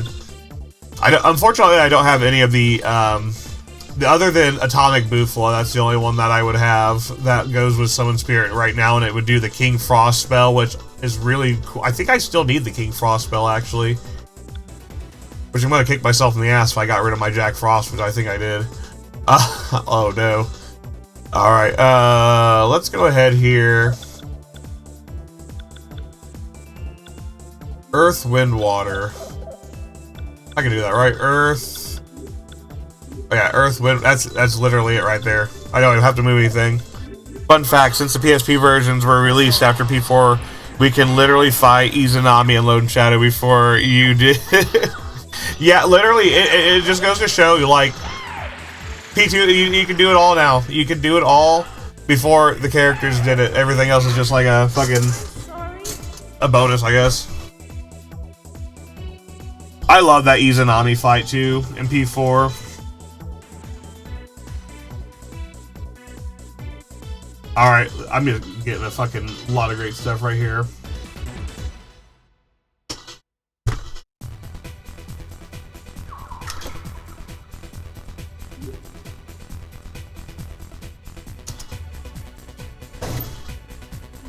P2 did so much for the rest of the series, setting up all this, like, huge link of, like, these other bosses and fights and how it's all kind of connected in the overarching world. I love how they actually did put her, yeah, they put her as a dungeon boss, didn't they? That's actually crazy. It just goes to show, it's all, you know, they just, these aren't new things. They keep coming back to these old ideas and pulling them right back in. That's awesome, though. I love they did it. I need to get the PSP version still. I bought a PSP. Oh, I'm trying to route this out. I think I'm going to go to the middle here. I bought a PSP, but I still am waiting for my copies of both the first game, Innocent Sin, and the second game here. I'm gonna go ahead. There's an elevator right here. Is there any items? Any item boxes?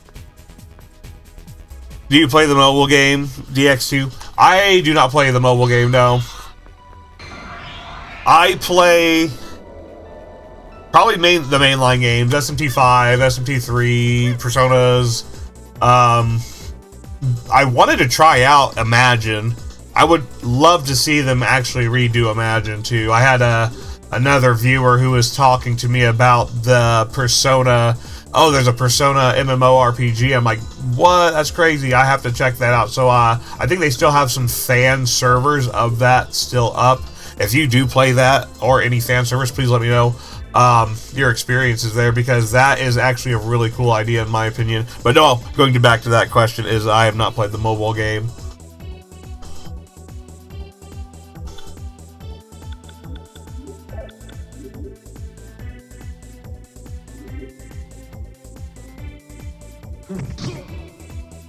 Alright, let's go ahead and drop Giga Cyclone out there. But if you do play the mobile game, love to hear about some of those experiences with it. Is it worth getting into?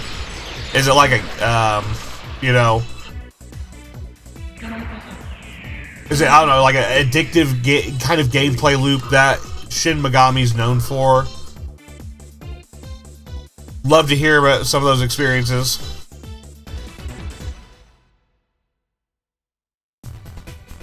I remember I used to play Grand Chase. That was like the one... Oh, crap.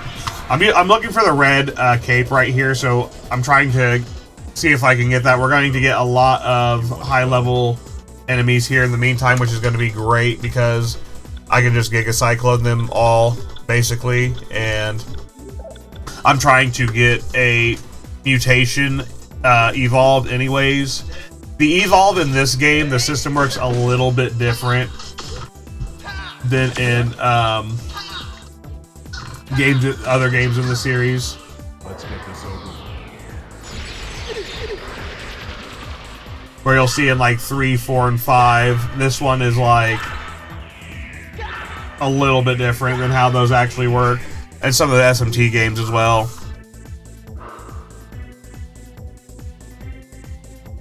Getting a crap ton of money from this. Awesome.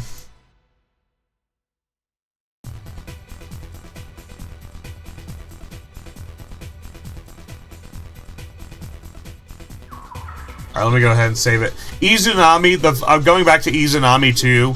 Izunami looks a lot different.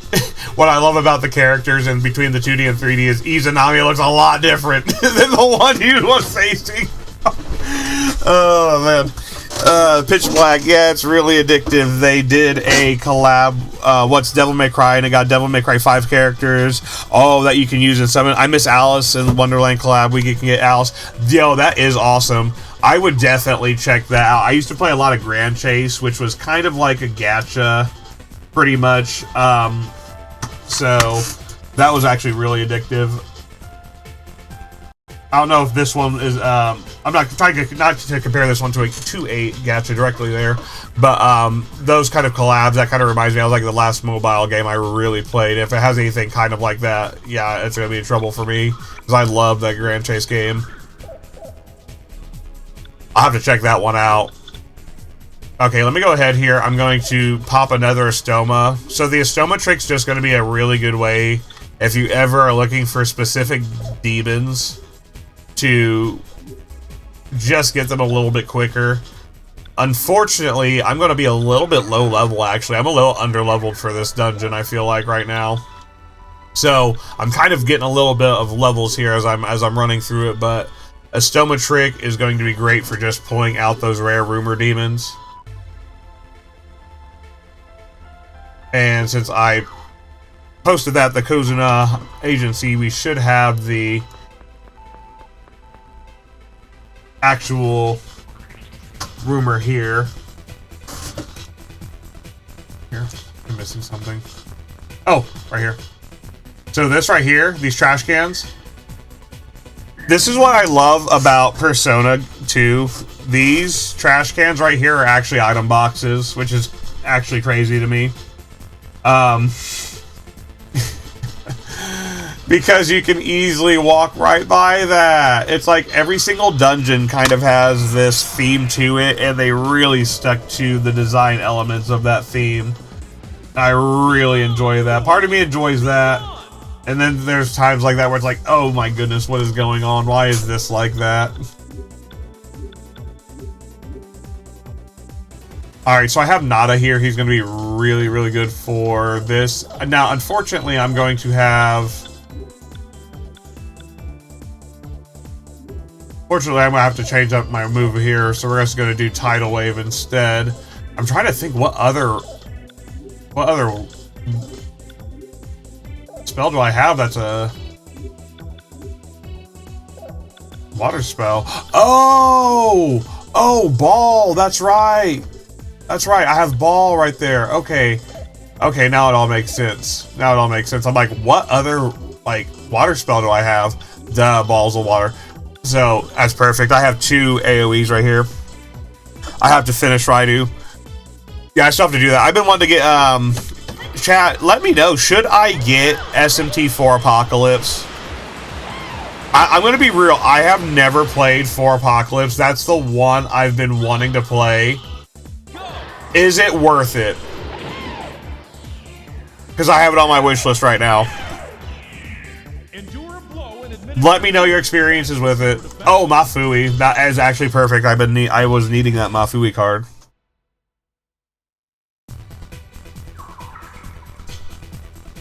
In my opinion, this arc about chasing Kandori is the hardest part of the game. The bosses are pure hell and torture and pain. Yeah, everything from the laboratory, or not really the laboratory, the factory onward, it feels like it really picks up. This game might be one of the harder ones, notoriously, of the series, just for a lot of the bosses. You could even probably go back to, like, Subaru TV, where you just have all of these, like, a whole gauntlet, it feels like, of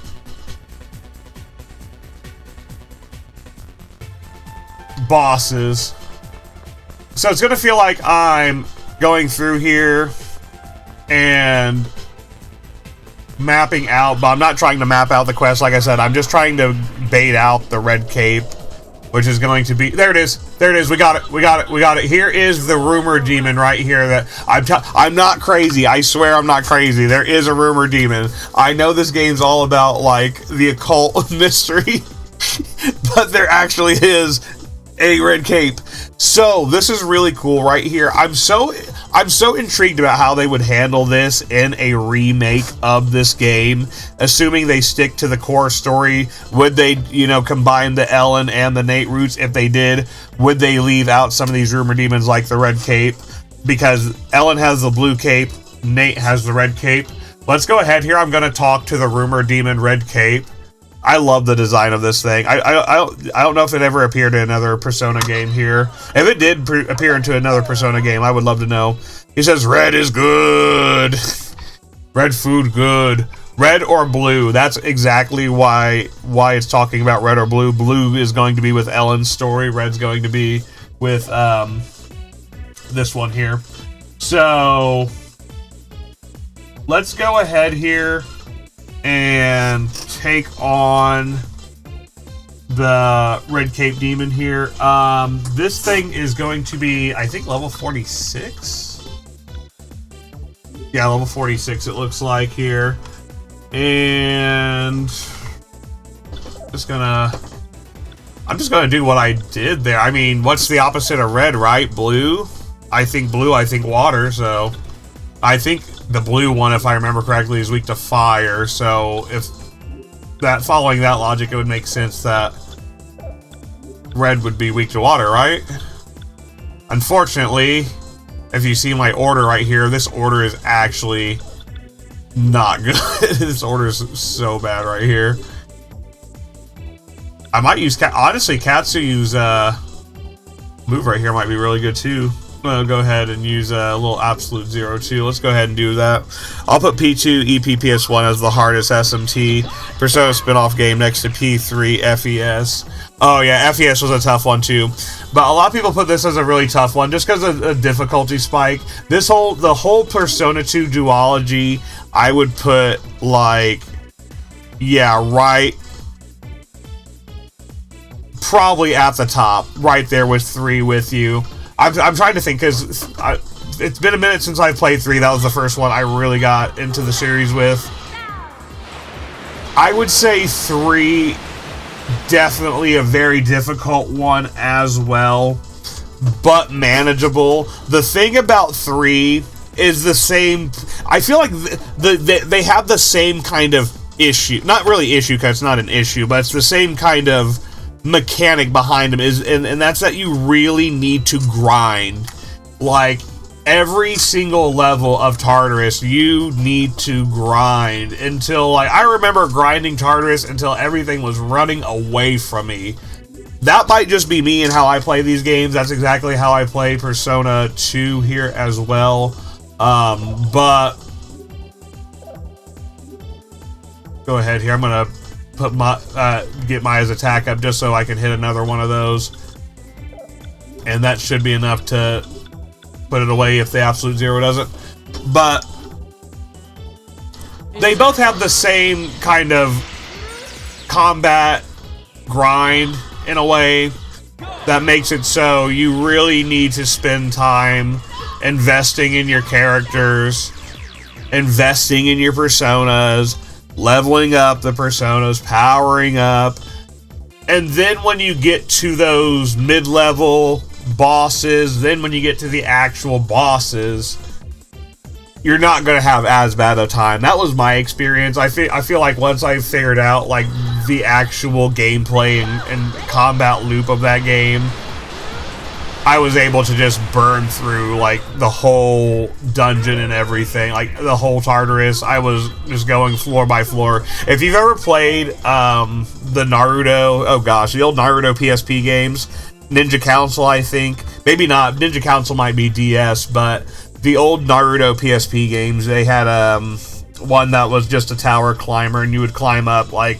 just like Tartarus right there, like 100 plus levels. And it exactly reminded me of that. It had that same gameplay loop.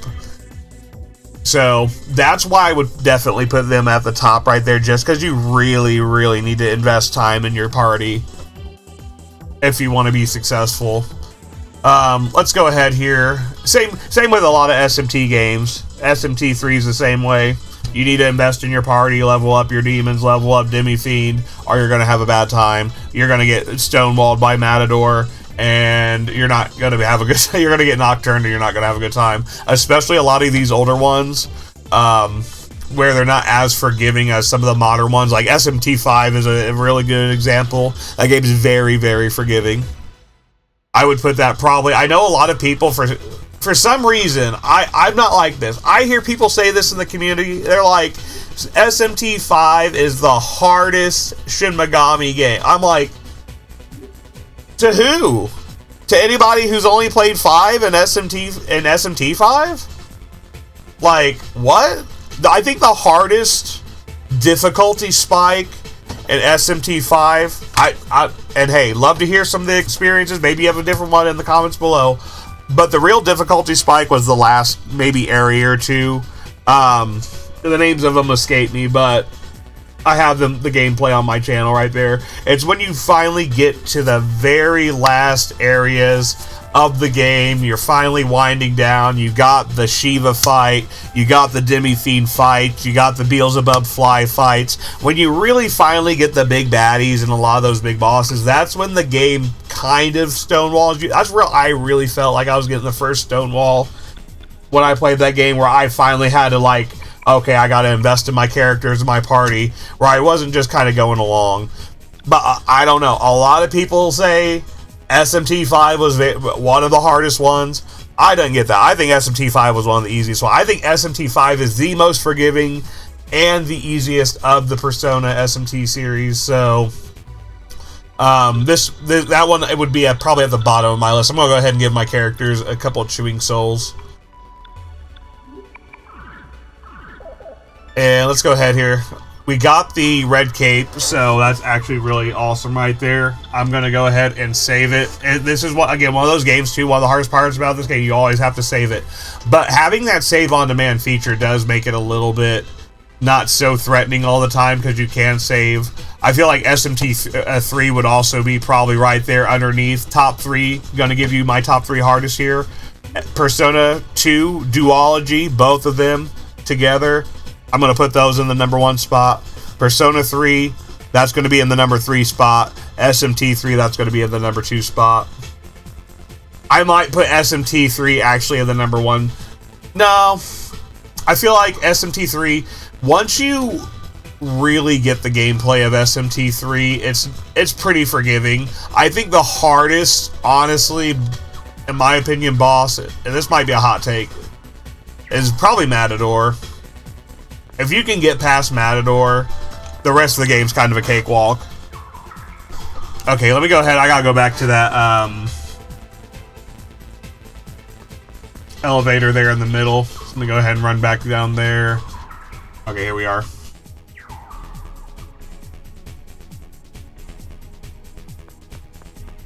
And this elevator should be functional. So I know some elevators we actually have to work on here.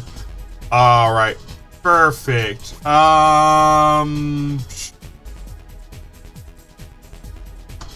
First floor or basement floor? What do you think, guys? What are we gonna do here? Let's go ahead, and we already got...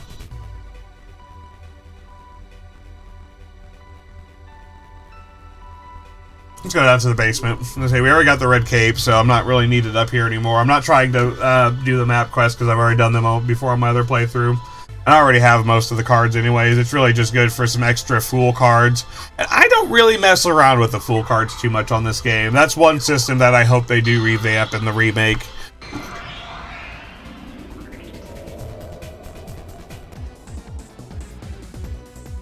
I feel sorry for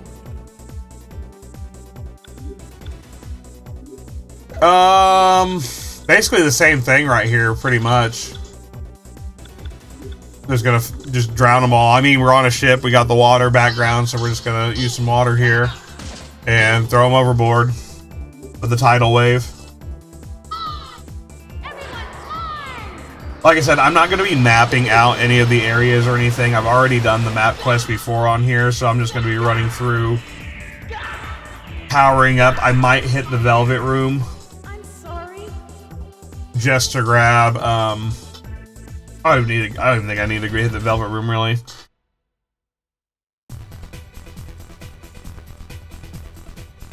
Alright, let's go ahead and head down this hallway right here.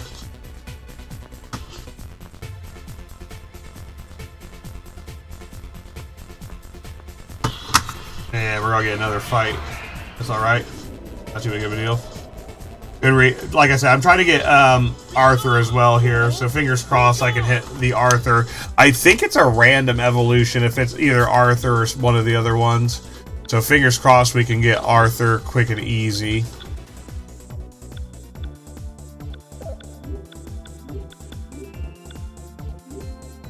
I'll switch over here to Yama real quick as well.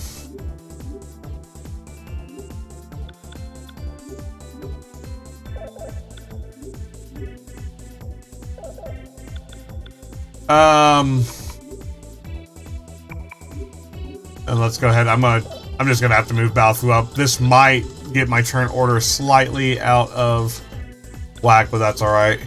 And then if I can't hit that, I got a second one on standby where I can just do a fire attack. Oh, that was a huge hit. That was a huge one. I knew I was gonna take a huge hit right there. Hopefully we get the next one. Oh, we got it. Might have to hit a Meteorama after that.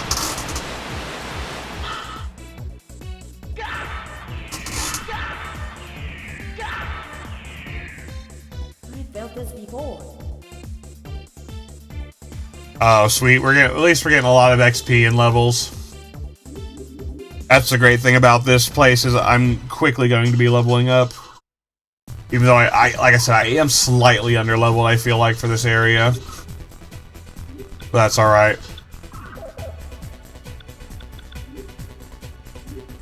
It's more about, I feel like a lot of games get ended more just being overconfident, not having good personas that you've been constantly upgrading through the game. And I've already been constantly putting some upgrades on my personas here, so I feel pretty confident.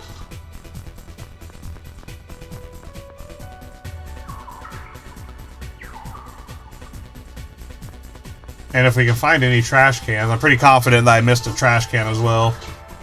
Oh no.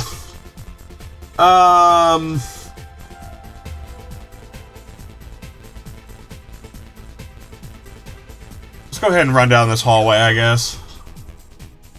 Kind of head down this way. Like I said, this is a very big dungeon. This is one, if you're mapping out, it's going to take a very, very long time.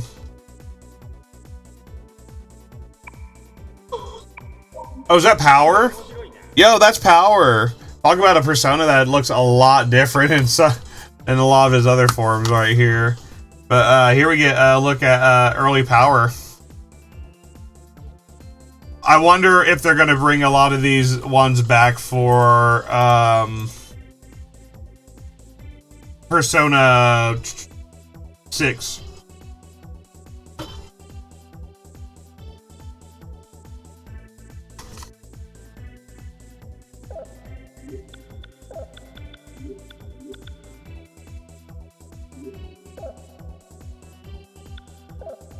Alright, let's see if I can get the Investigation of Terror here.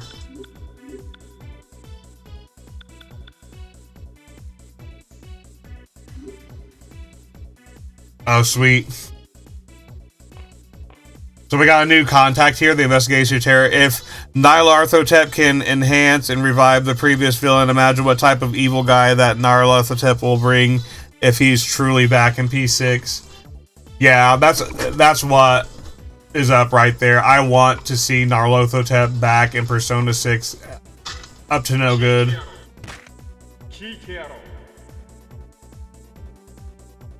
Man, just imagine.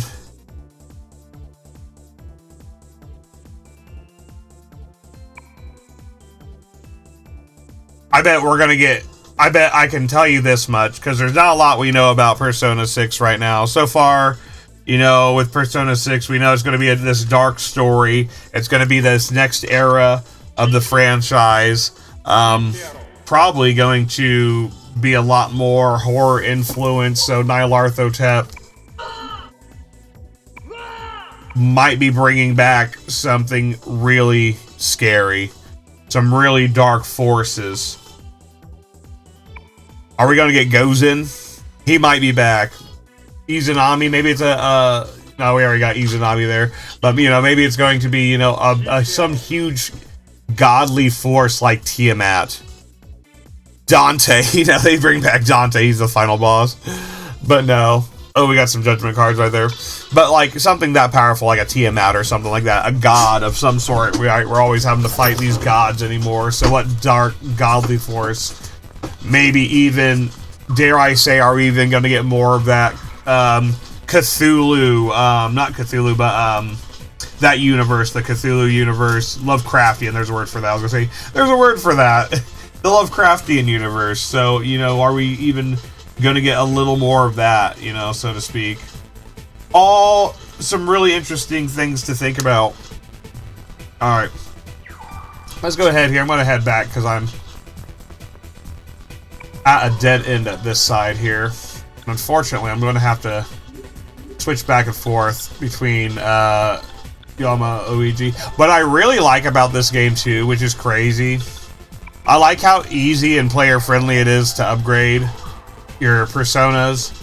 And for a game this of its time period, its age, yeah, there are like some definitely pain points that are like, yeah, this is a little bit dated right here.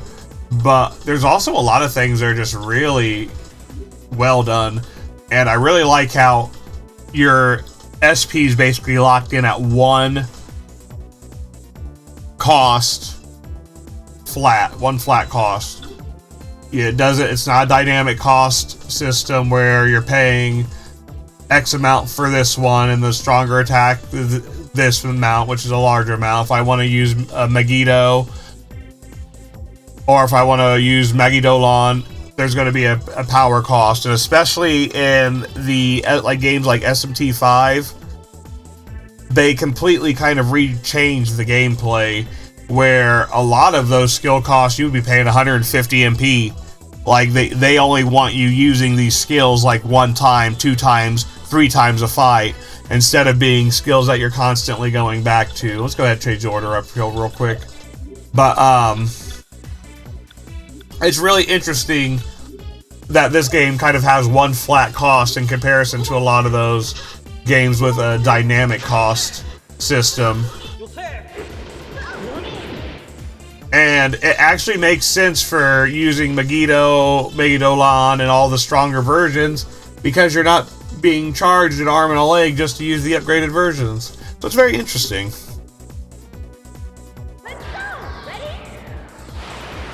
But again, then you're kind of getting locked into just using one or two set strategies, so I'm sorry. it can kind of go both ways a little bit. But it's a lot different than a lot of the modern titles, kind of going back to that, where on a lot, like I said, you'd pay a lot more for some of the bigger spell costs. So SP management isn't as much of an issue in this game. I wonder if they did do a remake, how they would change that. They'd probably do a dynamic kind of MP and skill system rather than having this flat cost. Alright, let's go ahead and head one more time back around here.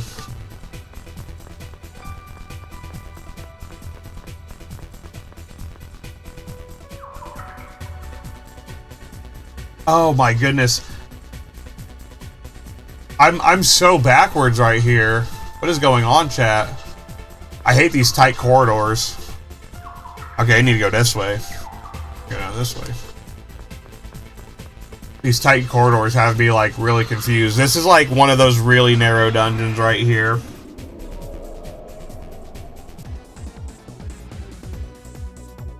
Alright, this is, I don't even know, I forget what this guy's name is, but I don't think he is in too many other games here. Alright, let's go ahead and get the... Oh my gosh, Balfu's so slow. Balfu, what are you, like, in tar back there, dude?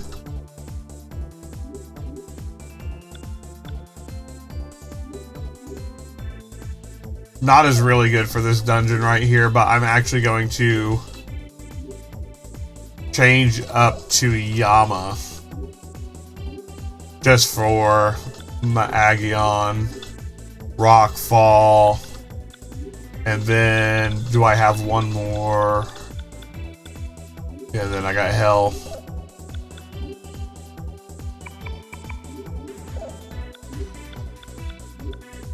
Let's try this out.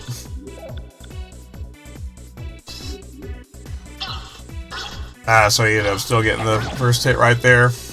Regardless, I was better off just doing a large damage instead of an AoE if I wanted to get that Yama. Oh, really? Interesting. That was actually a weak hit. It was a lot weaker hit than I thought it was. Okay, so let me go ahead and change over here to Loki, because like I said, I'm trying to get Arthur as well. We'll go ahead and throw one of those on. Let's Meteorama over here. Then I'm going to have a fusion spell I can do. Probably Towering Inferno. Wind, Earth, Fire. I have a couple of them I can do. Hold on here. Water, Fire, Earth. That's the one I want. Okay, Water, Fire, Earth. Water, Fire. We already got it. Let's do it. I love when that happens. I love when it already has the order right there. It makes it so much easier.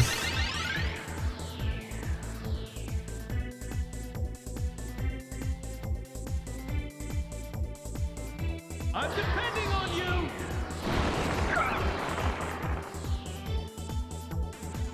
Oh, perfect. And that used all my new... Come on, let's get a mutation chance here. Come on, oh, no. They didn't want to give me a mutation chance. No. That would have been perfect, because that was all my new personas. Literally, any one of them could have got a mutation chance and got a huge upgrade right there. And I really, really want to see Arthur.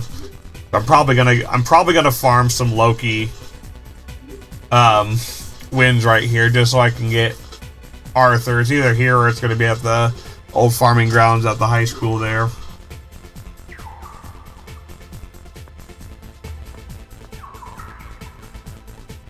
Alright, looks like there's a set of stairs right here.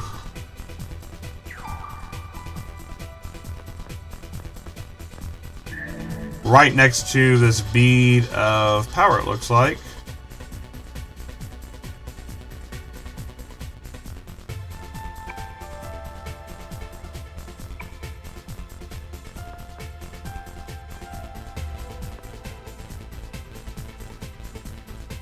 Let's see here. Let's go ahead and take these stairs right here.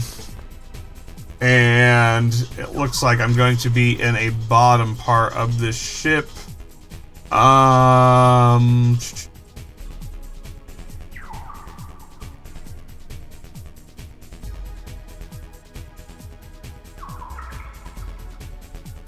go ahead here. I'm just going to head...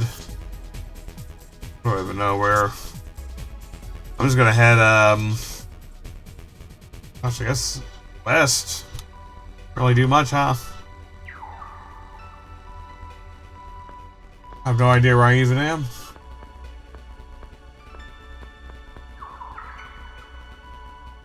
Alright, looks like I'm in a bottom kind of square part here. Not really sure. Go around this way here. Like I said, this is a big ass dungeon if you're mapping this out. What is this? Go second floor right here. Let's go ahead and. Do I want to go up the second floor yet? Yeah. Let's go to the second floor. Go, it's up here. I'm just not quite sure where I am on this one. Oh. Okay, we got the velvet room right there. Okay, I know where I am. Okay, perfect. Okay, so this is actually going to be close to the top of this dungeon.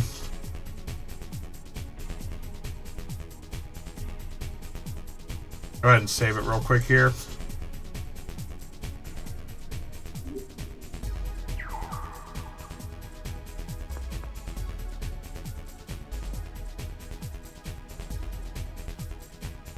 I'm gonna go here.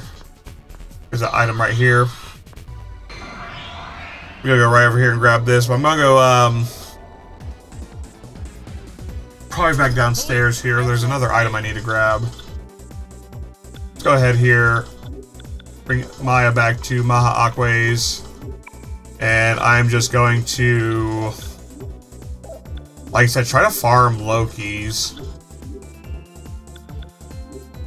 ability here a little bit quick. Which means I'm probably gonna have to move you to Shaka. He has Vile Thunderbolt. There we go. Perfect. Perfect, perfect, perfect.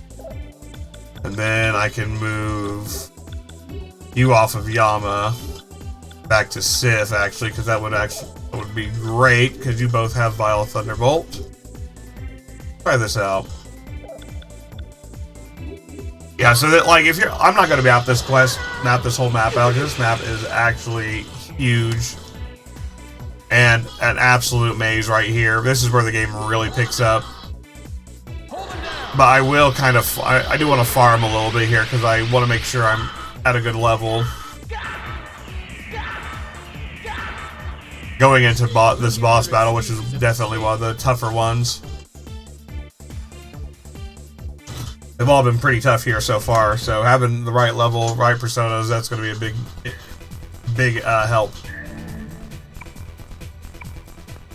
Alright, I'm just going to go ahead and save this right here and run to the Velvet Room real quick. I want to check and see if I have one other persona available to me that I've been kind of keeping an eye out for, which is going to be, not Genbu, but Pavarti. She's going to be a good one for Ulala.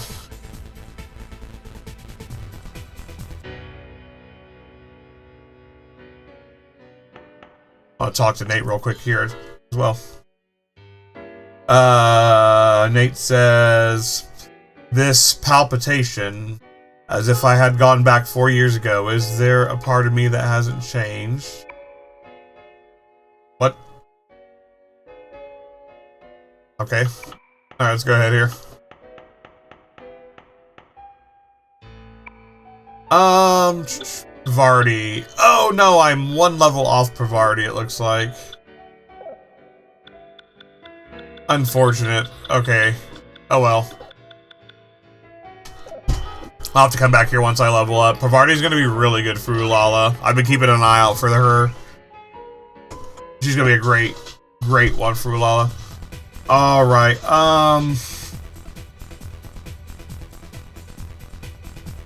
let's go ahead here. I'm gonna head back down these stairs real quick.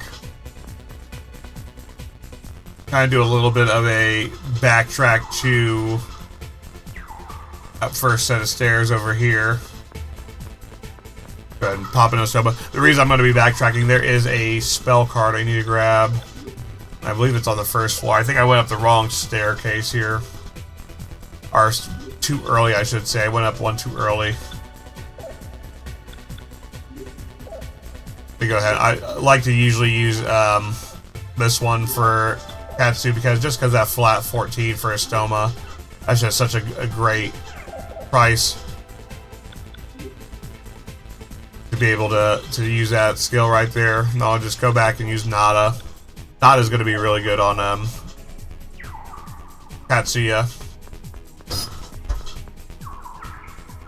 Alright, heading back down here. Oh my goodness.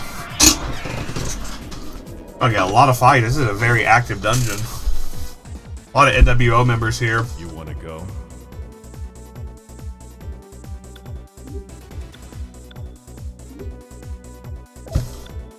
Alright, let's go ahead here.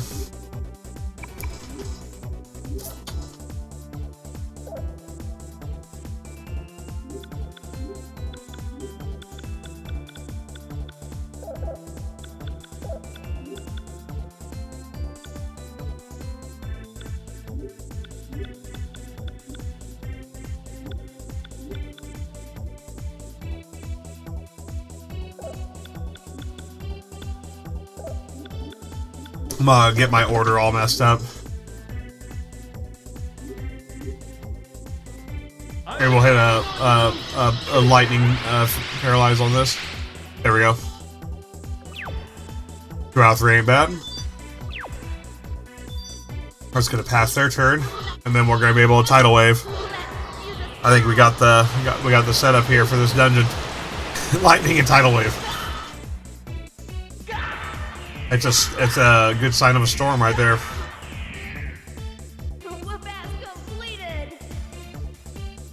Alright, let's go ahead and run down here to that main staircase. Now, if I remember correctly, okay, there's going to be a staircase that we can also take over here on the other side, where I haven't. The Fog of War is still active over there. Yeah, we're in this Fog of War area. Yeah, kind of notice it looks just like the other side of the staircase here. Alright, here we are.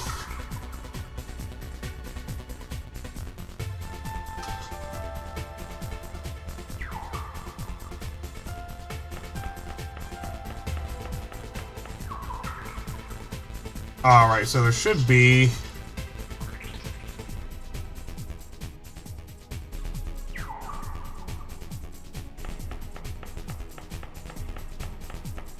we are, an item over here.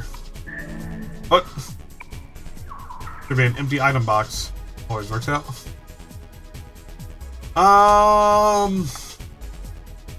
Check over here then. Over here.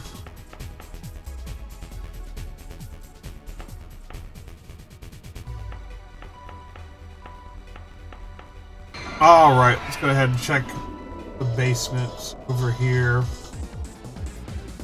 Nothing over here. There's some NWO members we got.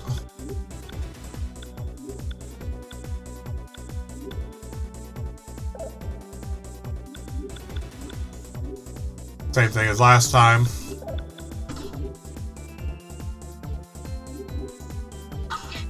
Unfortunately, Balfu's just going to be very slow, so I'm not going to get a lot of procs of the tidal wave first here, like I'd like to. Oh fuck, not triple down. Fucking hell.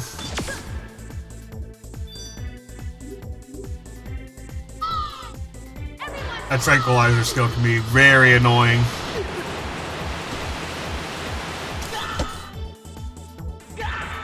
Especially with Balfu's slow-ass speed, man. I have to switch ball to Katsuya.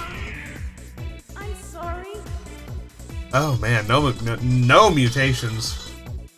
I'm gonna have to get the mutation gear. I'm just being stingy with these mutations. Let's go ahead and heal up.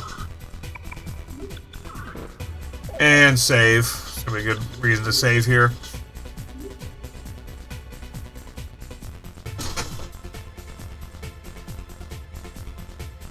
I think the boss room is actually not too far from here.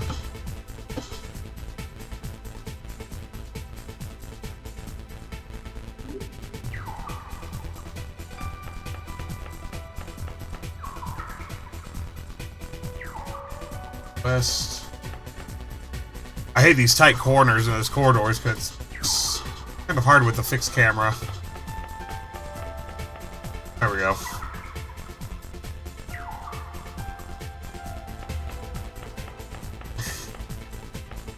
What the hell is this? A Yamatano drink? I have no idea what that is.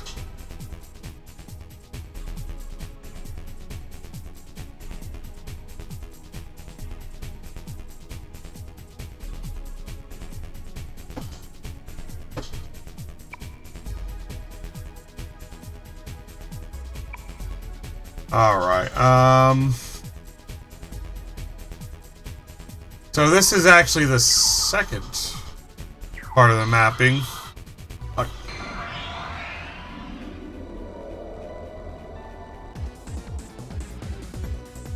I feel sorry for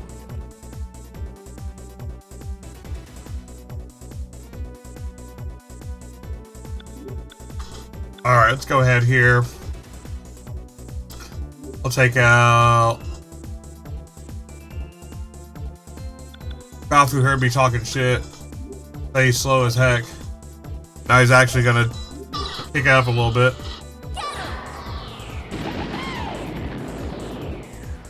Oh, perfect. 3 for 3. We'll take that. I'll take that every fucking time. 3 for 3. Alright, let's go ahead. We're just gonna burn right through here.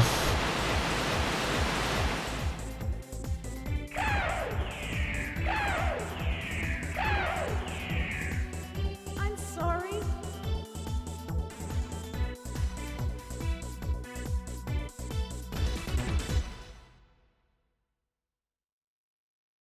Alright, let's go ahead here.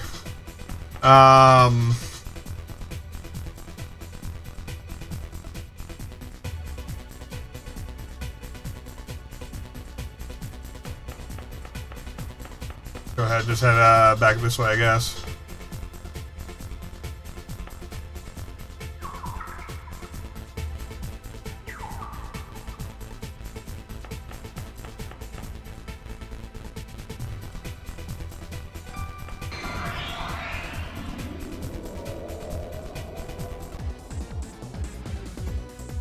Don't underestimate me. Looks like we got here.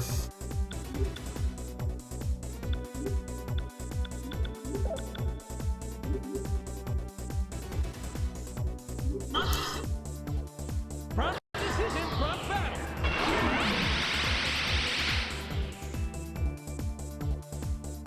All right, here. Yeah, we'll just do this again. Do another tidal wave here. Let's go. Ready?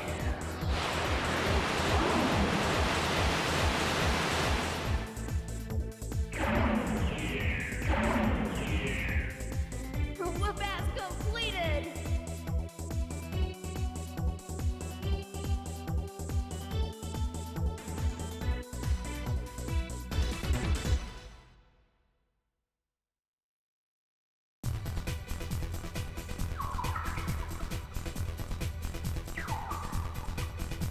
All right, let's go ahead this way. Like that.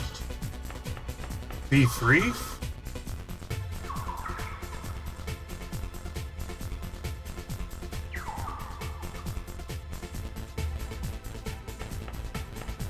Alright, let's go ahead and pop that Estoma again. Alright, not too much here going on. Making our way towards the boss room here. This is a long dungeon. Like I said, 2 long dungeons back to back. This is probably the longest dungeon right here. I'm thinking we might just do this in 2 parts here. And just do this as a part 1.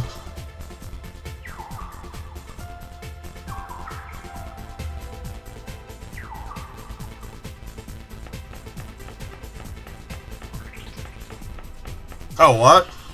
Are you kidding me?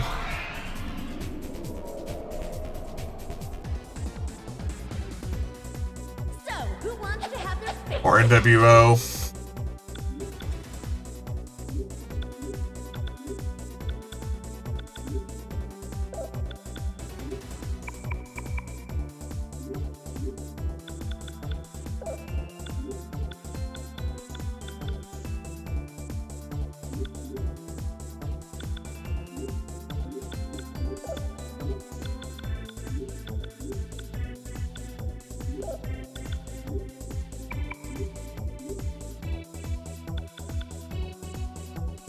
Alright, let's do it. Go ahead and try that one more time.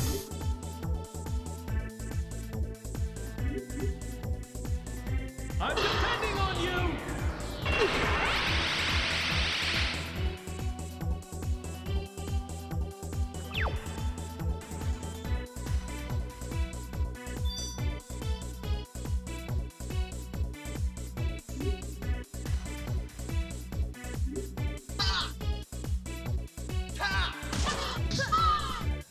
Alright, let's go ahead and throw that tidal wave on him. That should be enough to take him down.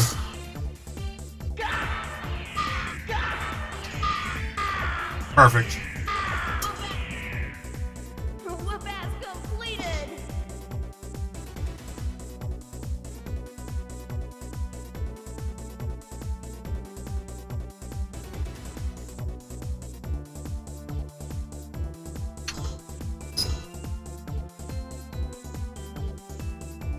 Got the bait level up. Perfect. Going into this next boss battle, we're gonna need it.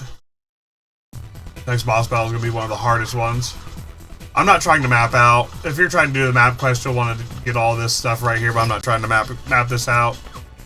It's just a very, very long, winding dungeon to get through.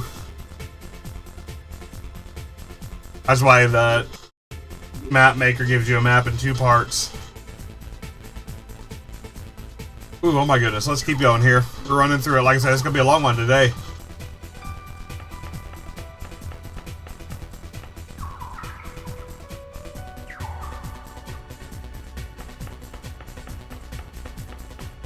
I'm gonna go up that other side there.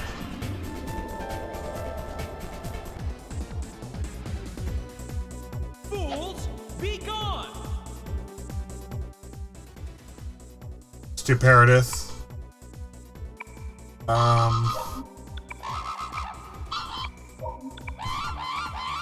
Okay, Stuparidith.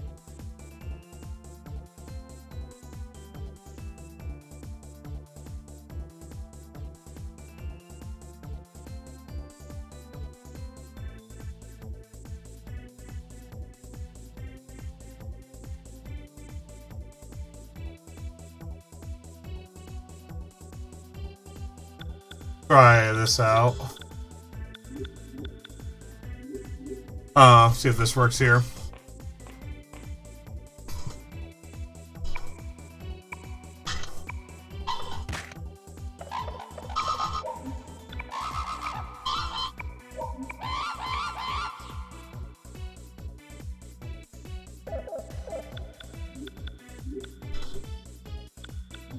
Oh, fucking hell.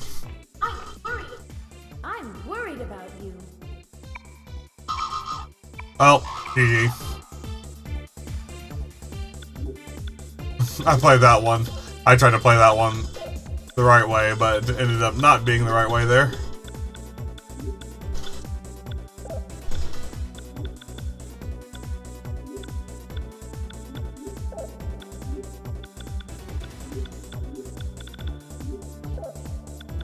And I can't use Loki that well. Gonna have to be Katsuya.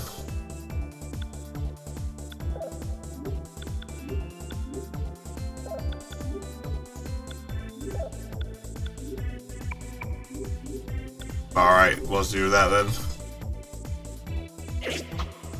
That's not gonna be too bad right there. Alright, let's go ahead and tidal wave. Let's go. Ready? That should do most of the work for us, and if not, I have that lightning coming right after. Looks like I might actually... I'd actually have a reason to try to get a Loki roll right here.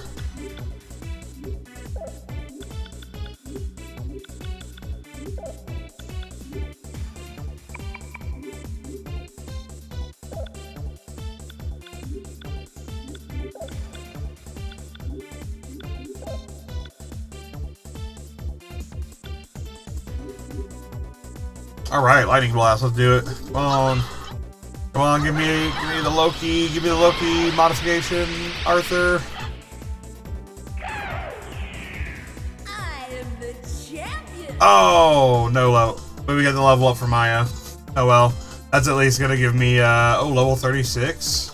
Yeah, that's gonna give me Pavardi. So I have a reason to at least go back to the Velvet Room to get Pavardi. Now the question is, should I do 3 levels in Dex? Or should I just go for the big level up here? 221. Yeah, let's go check 3 levels. I was thinking about going a 2 for 1, but meh.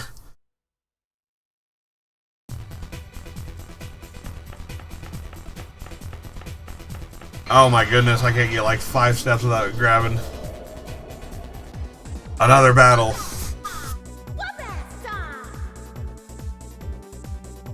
At least now at level 36, I'm not as underleveled. I'm still kind of like at the lower end, I would say. But I'm not terribly underleveled like when I came in here.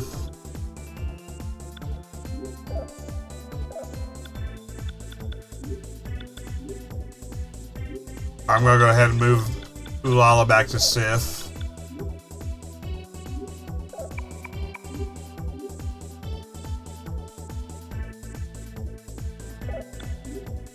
Nate's on Evasu. Alright, because I can do one of these. And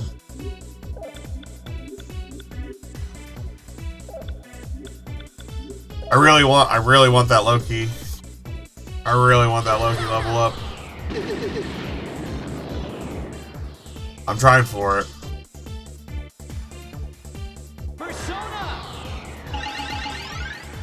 This ain't gonna be good because Ibisu's really weak to shot, so if... Oh fuck, I might mess that up.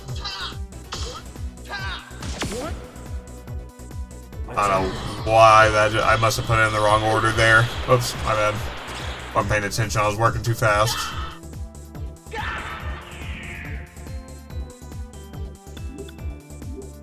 That's alright, because that works out anyways, because I can just use Katsuya Loki.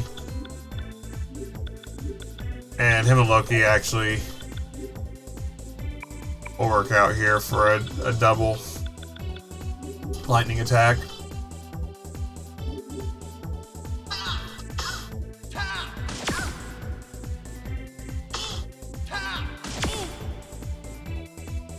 I think Loki works best on Balfu.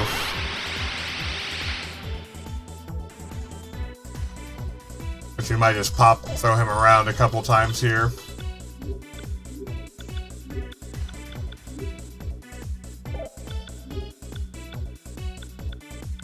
Oh, actually, what I'm gonna do here.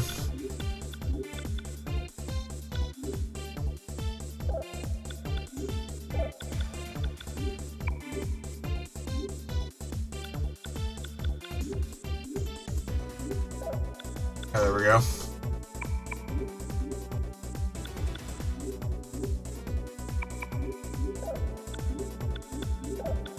And we can change you to Shaka, which is a little bit better, so you're not taking all that damage. Sounds like a plan. That was a lot of changing around, but I think we got it.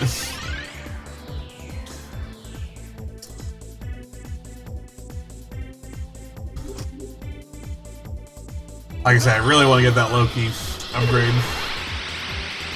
Could have used Sif there as well on that one. She can upgrade as well. I think she has an evolved form. Trying to get the rarest, one of the rarest, if not oldest demons. Hasn't been seen in a while. King Arthur of the Minor Arcana sword. And this game has like the sword, cup, rod Arcanas. A lot of minor Arcanas like those. I think Pentacle's another one. There's a few, to name a few.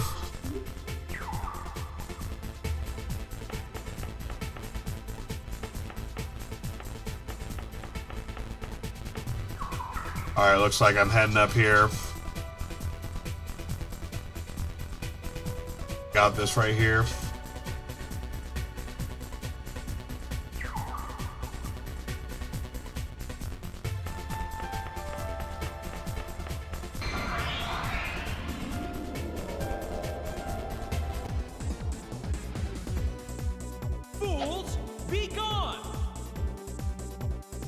Alright, second meeting with these ones.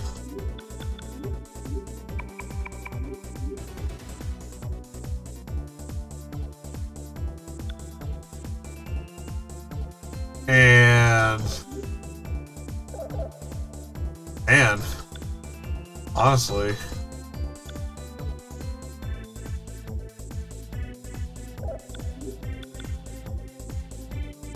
just put my up here, honestly. See what happens. That's right, it's only a group of enemies. I always forget about that. So I'll take out the first group here. Now this is why I want to see Sif and Loki. Oh, but not that much damage. Rough.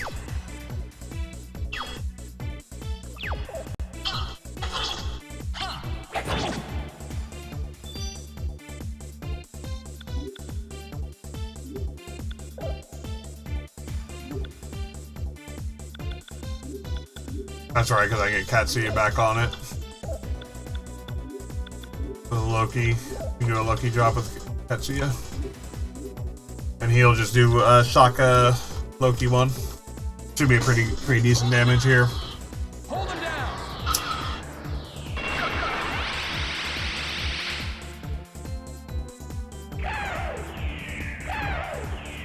Perfect. It's self-defense. There's no problem with that. Ah, still nothing. Getting a lot of great XP and yin here, but not a lot to say about the mutation chances we're experiencing. Usually getting a lot of good mutations, seeing a lot of activity, a lot of good upgrades, but not a lot. Pretty quiet mutations. Not a lot to get excited about.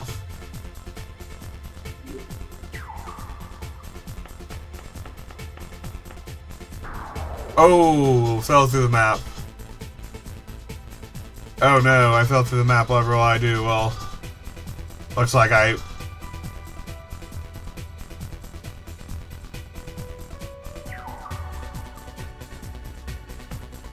have a couple of items in here. That right there is a material dual Duanas. That's going to be for a Persona. And then Mepatra, which I can't remember if I need that or not. I don't think I need that one. I think I've already got that registered.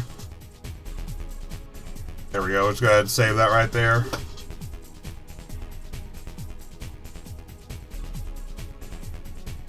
That material card was the real one.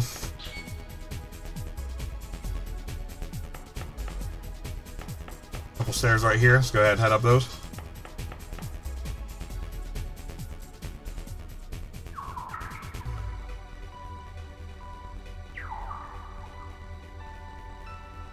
Okay, so this is actually going to be really crazy right here. You guys ready for this? Pat, you ain't ready for this.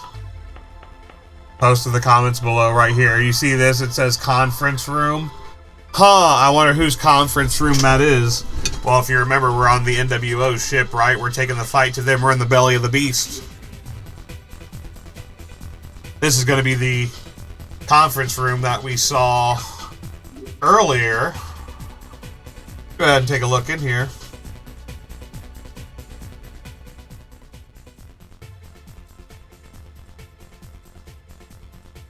Oh, look at that. It's the conference room from earlier. This is where the NWO leadership was out here planning. And here is a sneak preview of where we're going to be going next time for our next dungeon, the Undersea Ruins.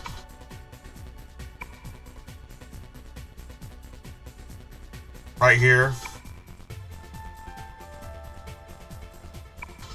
And if you look up here, there's the room where Gozen Tino was sitting, or Gozen was sitting. His fucking mummified zombie ass head, so they've taken the head with them as well. Which is crazy to think about. They're going to the undersea ruins with this head in tow, guiding them. Oh, that's the old conference room right there.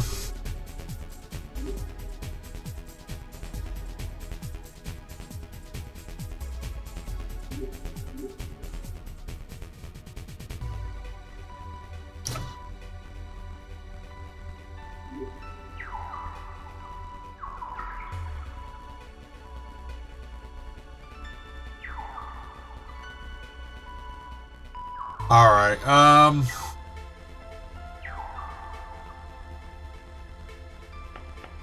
go.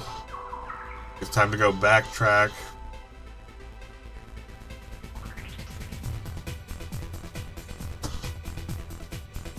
Probably gonna have to go all the way back down here.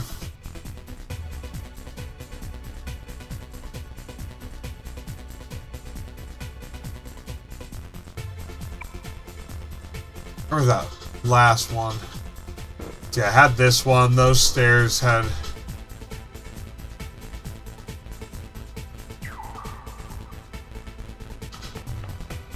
led to, okay, those are the stairs I'm probably gonna have to go back down. Right there. I was gonna say, that's a long run to get to this other side.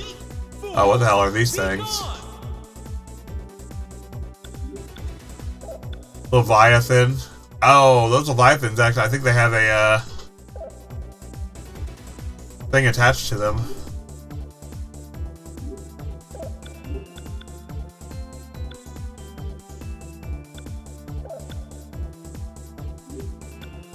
Let's go ahead here, because I know Maha Aquays isn't going to hurt a Leviathan. I'm pretty sure that's a water creature.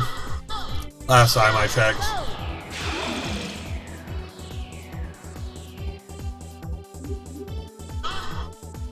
Do not fall behind.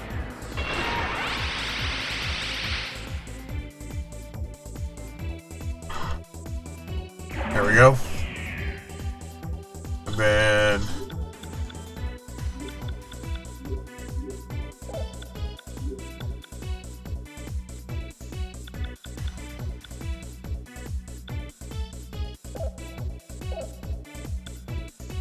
I'll get Nate off Loki, put him on Ibisu or Shaka.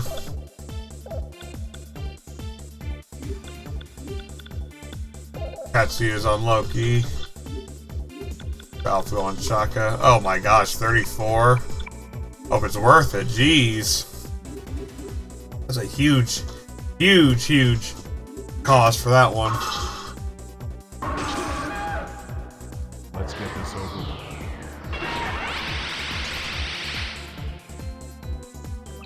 Offer the Arthur pull here.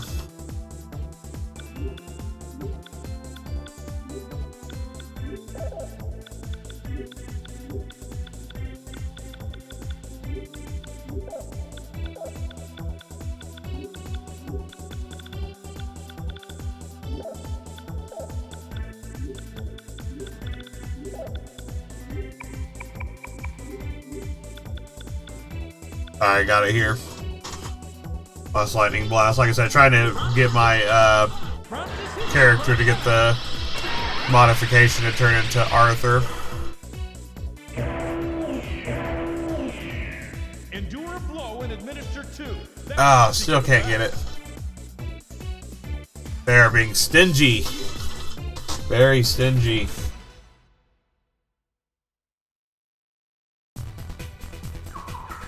Oh well, might have to go back to the old farming grounds. Get it there. Not a big deal.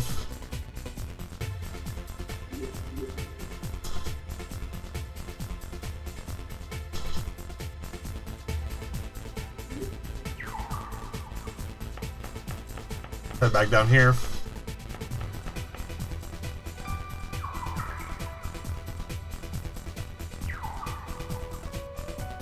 Oops. I mean to turn back there. Those damn fixed camera angles. Let's go ahead and pop the Stoma one more time. I am level 36, like I said, a bit on the lower end for where I need to be here, but doable.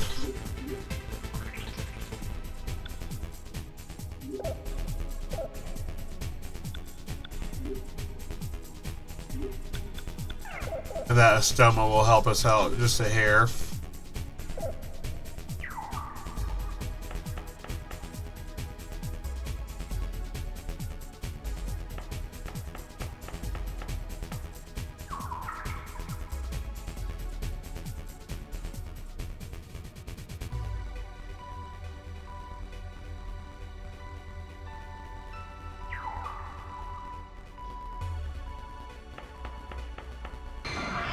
Alright, just heading down here. More NWO members. I shall show you the difference in skill. Nothing too crazy here, really.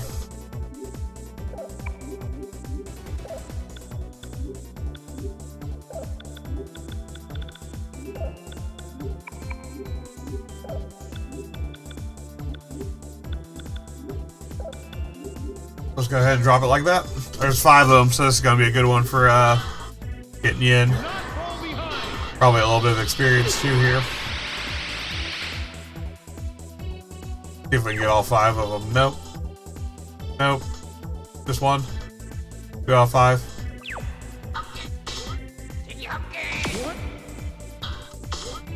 Oh, y'all are just gonna gang up on fucking... Oh, y'all are just gonna gang up on Katsu. What? Oh, I hit the wrong one. I hit the wrong button. Whoops.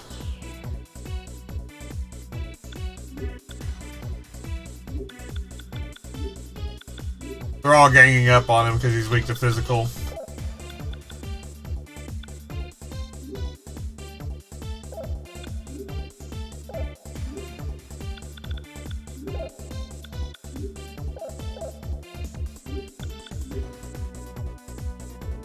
Alright, let's go ahead and, woo! Bring Katsu's HP back.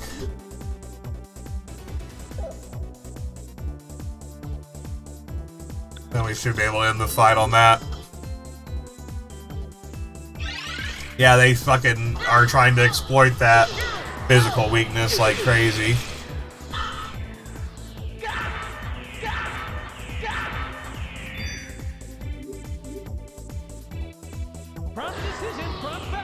Alright, that works out.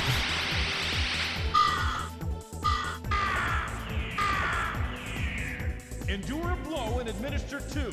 That's the secret. There we go. I knew that'd be a good one for XP and for some Maka or some yen.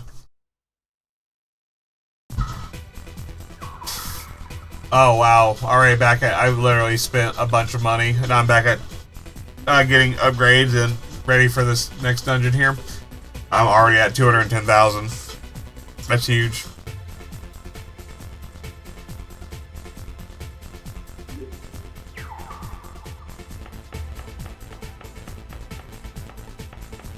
Alright, got a beat of shockwave right here. Perfect. I think that's about it.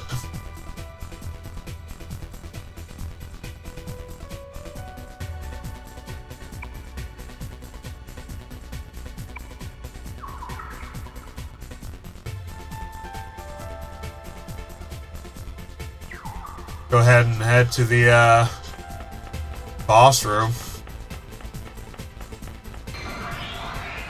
This has been a long dungeon. Like I said, this is a very, very long dungeon. Fools, be gone!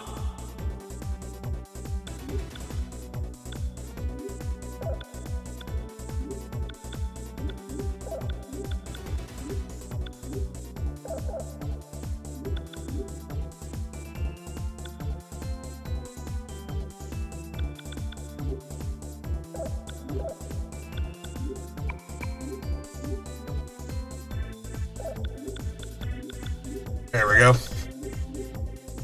Go ahead and get my skills right. Front decision, front battle.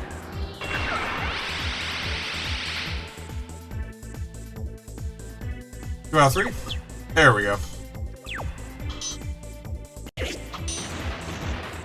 Yeah. Gotcha, dude.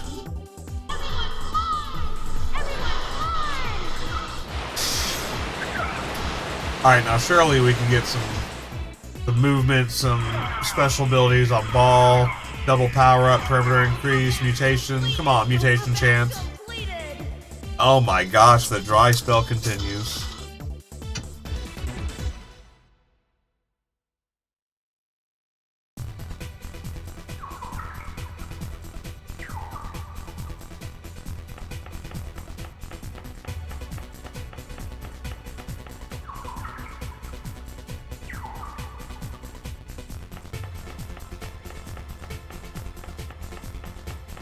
Alright, here we go. But this one is. Oh, is that a rare demon? That might be a rare demon right there. It's the Rakshasa. Oh, interesting. That is a rare. Not sure what ability to use on that thing. Guess we'll just do what we've been doing. A little Rocky Balboa here.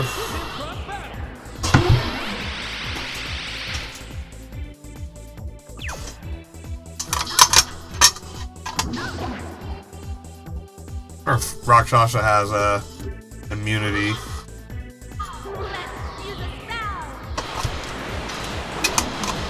To magic. Nope. Answer that question.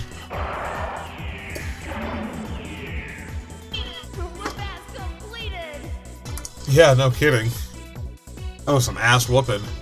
Oh, instant strength card. Yeah, that's what makes Rakshasa so good is the things you can get from it, honestly. If I remember correctly. Get some nice items from that thing. Just like right there.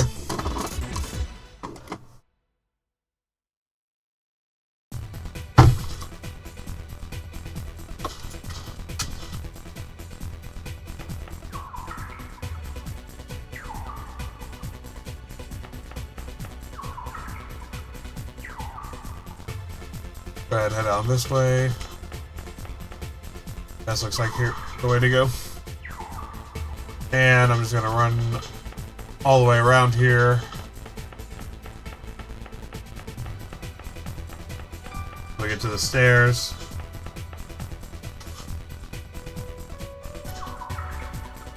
Alright.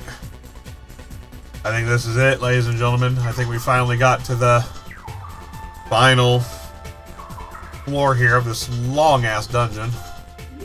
Gonna be a good time to save it here.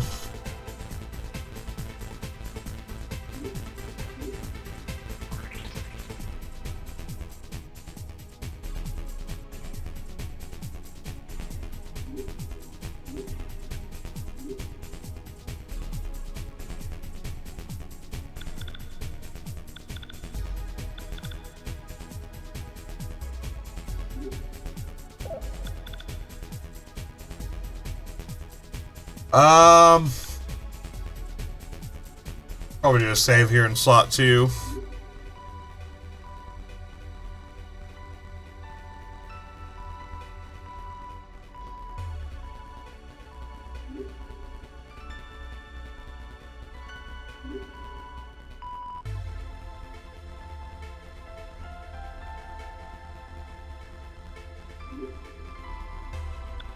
All right, here we go. Oh.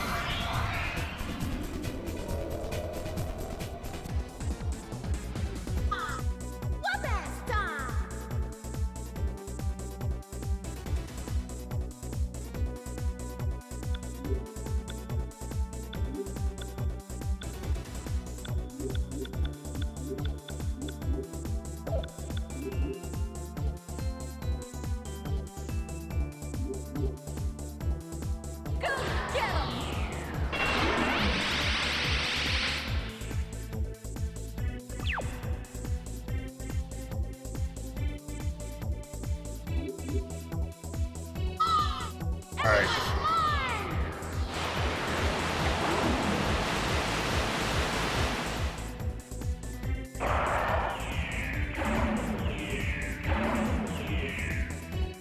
Whoop-ass completed!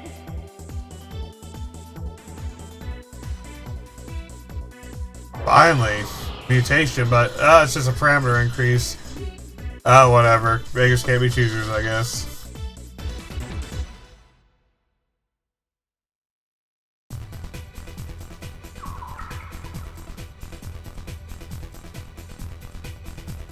Alright, go ahead and save. I'm just gonna do, like I said, just do some quick saves every time here. We're getting near to the boss room, so I want to save all the progress that I'm getting, so I'm getting this XP, not losing out on XP, not losing out on the yen that I'm getting, because I'm gonna need that to upgrade. Getting a lot of strong boss feature battles here as we get closer to the boss battle. A lot of NWO members trying to block our path now. So that must mean we're on the right path to something here. Just gonna go ahead, keep on the pressure here.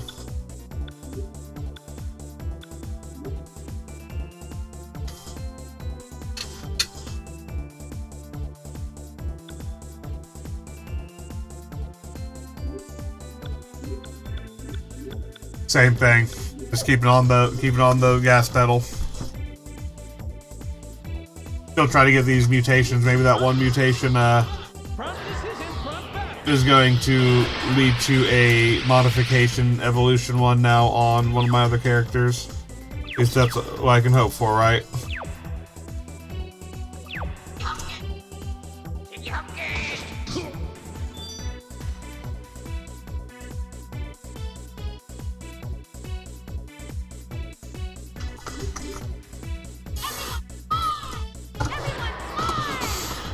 Boom, tidal wave. Got him.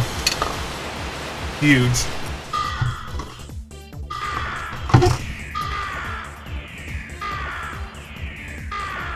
I'm alright with getting, like I said, some ball upgrades and some other ones here. There it is.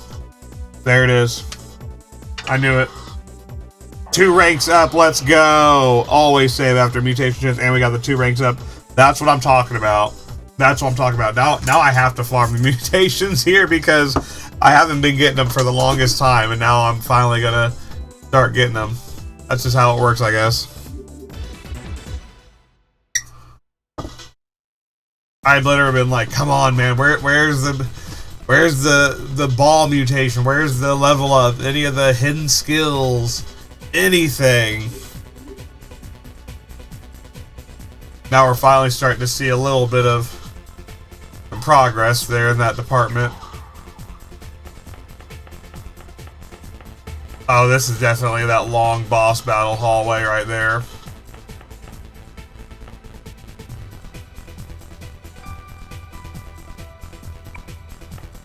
Where the fuck is the stairway at?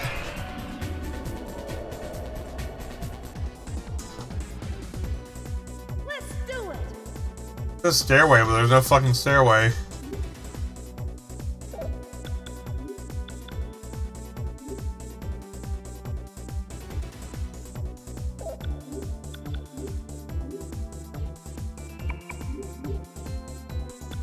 Let's see what I got here. Oh, wow. That 2 levels, or 2 ranks was huge. Meteorama, Garudine, Blizzard, Breath. That's absolutely fantastic.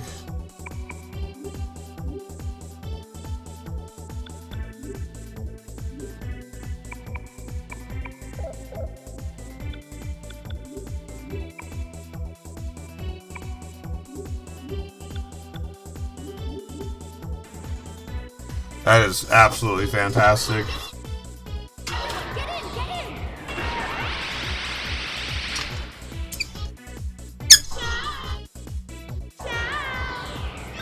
Now I got more healing support, got more damage on board.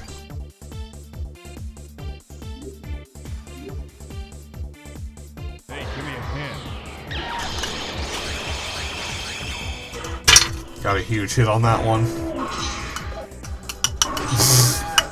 Yeah, good luck with that, dude. I actually have some really strong personas. I have them all ranked up like to level 8. That's exactly why I've been ranking my personas up. Doing exactly what you should be doing to find success in this game. Like I said, a lot of time I feel like it's overconfidence that can really screw you around in this game, and not messing with the persona fusion system and the modification and rank up system. And mutation system, evolution system, like you should be.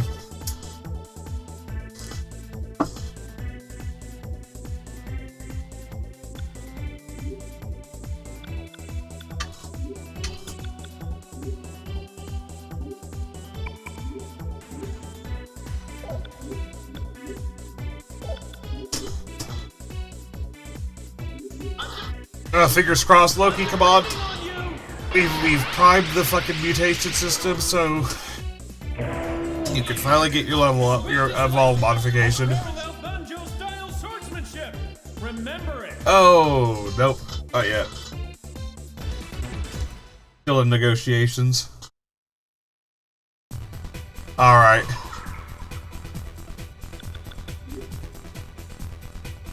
Go ahead, I'm gonna just pop that. Actually, no, I'm not gonna pop a stoma. No reason to.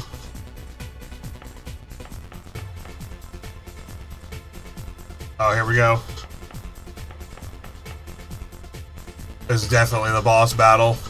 This just has that walk to the boss feel.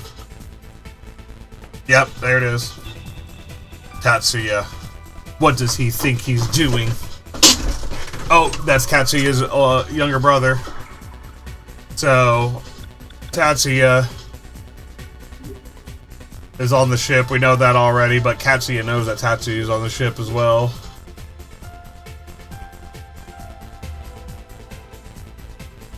Alright, let's go ahead and run in. Let's do it.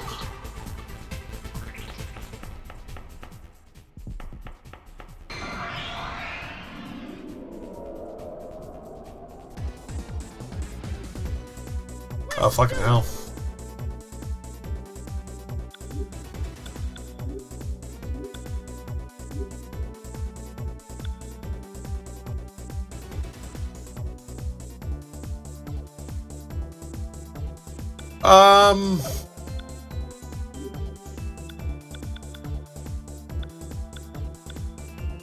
I might just do this actually.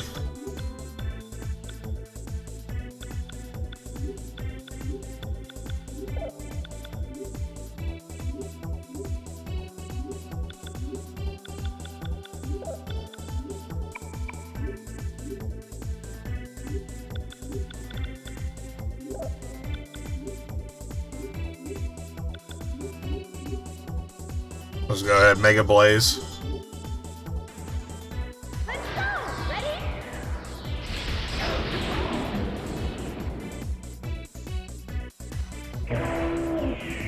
I think that was the right one. There we go. Hell's still finding spot my party. You just can't beat. Hell's just so good. She's just insanely good. Having that extra persona that just has a jack of all elements.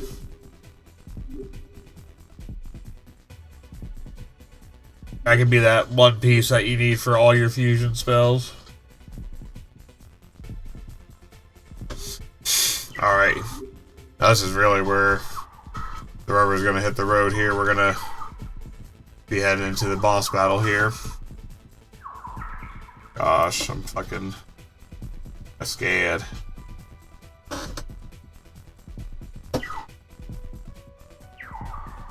Alright, here's the heliport. Here we go. Boss battle time, right?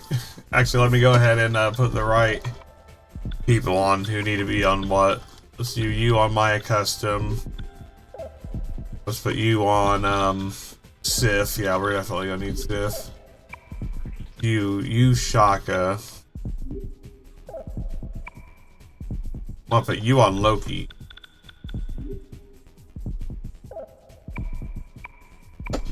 Good low SP costs all around. Everybody is with somebody they can rock with, and probably Ibisu, honestly. I feel like Ibisu's a pretty good shot right there.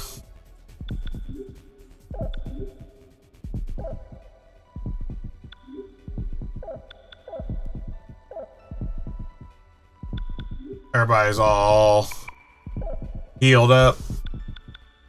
Let's get the juice. Go ahead and get. That's why I bought these.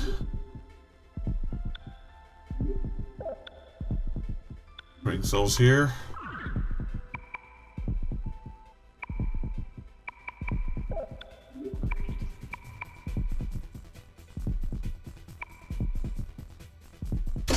Alright, looks good. Maya literally having double the SP anybody else has, so I think she's gonna carry. Alright. Woo! I'm sweating, let's go. That's not a fun dungeon to map. It really isn't. That one's just this is a huge dungeon, especially because I'm glad it's only this one that they made you map and not the Undersea as well. This one's just a really big dungeon. Alright, here we go. Boss time. Cutscene. Japanese helicopter.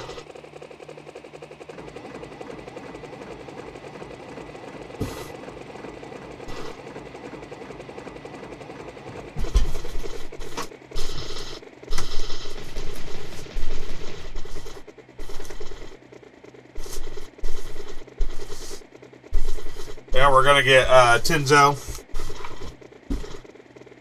There's Tatsuzo. Got the baddies making an appearance. And here's Tatsuo. And somehow that old man's gonna get away. Or we're gonna have fucking these X1s to fight, unfortunately.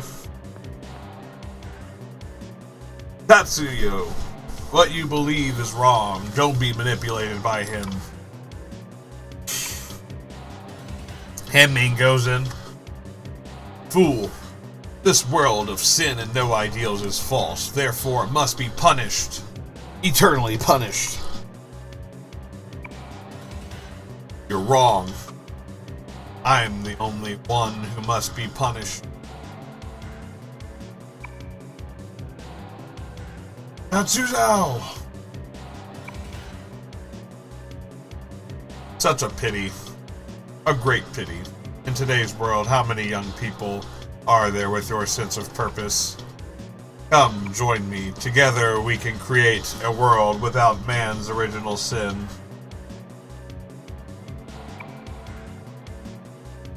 Fool, you don't know what you're talking about, you old man. How dare you? Don't be ridiculous. Who's gonna humor an old man's delusion? Your crime is a serious one. Are you aware of the penalty? Punishment by death or life imprisonment? Is that so? How unfortunate.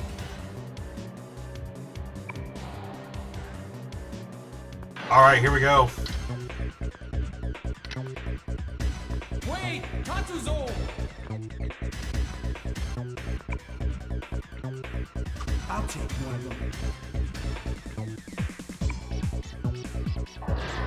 Out of my way!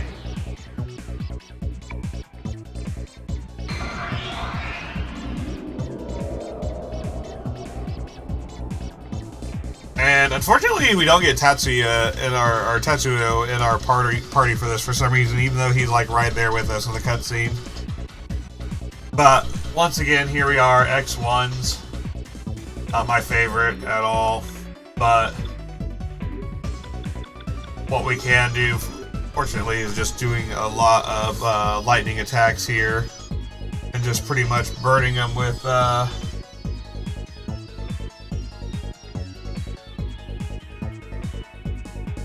lightning fusion spells here, and then having someone heal with Meteorama, which I have Balfu. And he has Meteorama on Ball. He also has... I'm gonna use E2 for this one.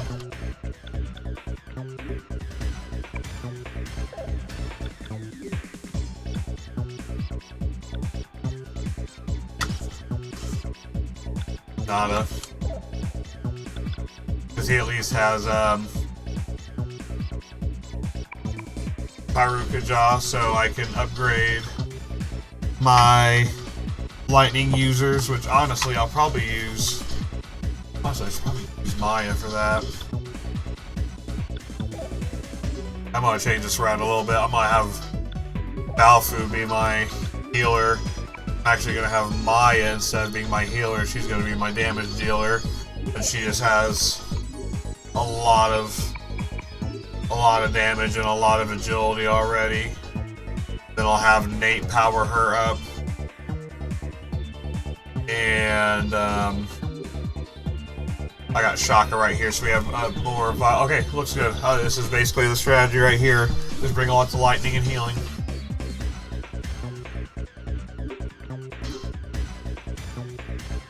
Let the most fucking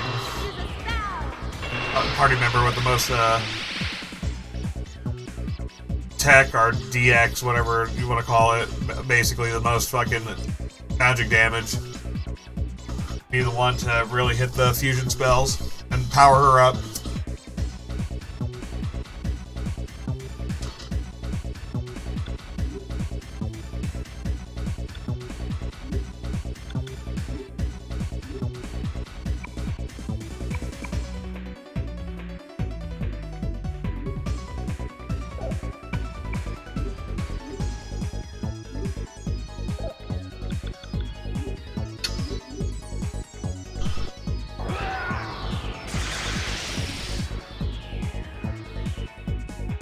These things have quite a bit of health, I leave it to you.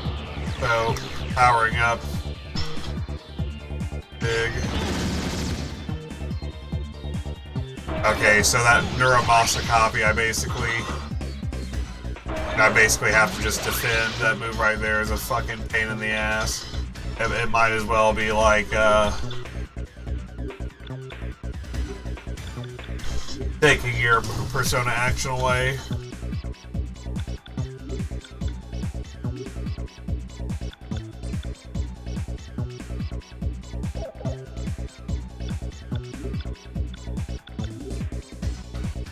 Which is unfortunate. I still got, fucking still got my healer. I hate that button right there. That all attack button is a pain in the ass.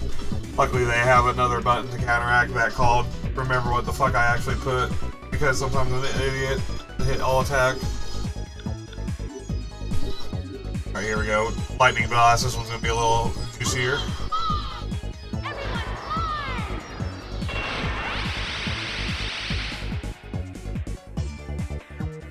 I probably got him about a fourth or a fifth of the way down here.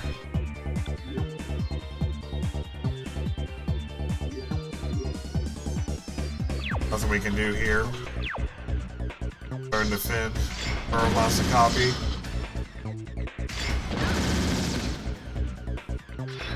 I fucking hate that move. That's a nice AoE right there.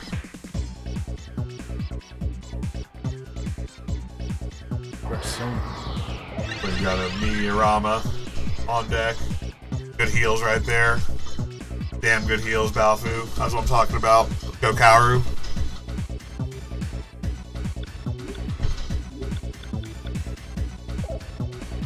Got another one on deck. Just smack the lightning blast fusion spell as much fucking time as I can.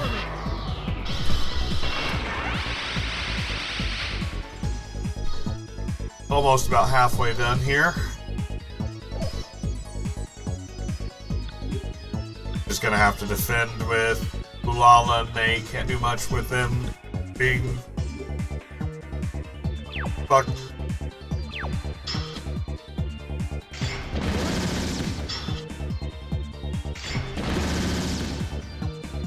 Oh, it's fucking great.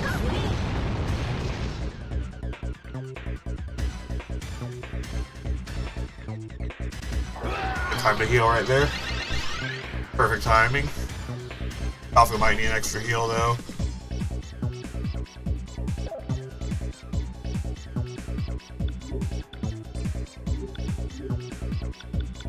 And we can give him a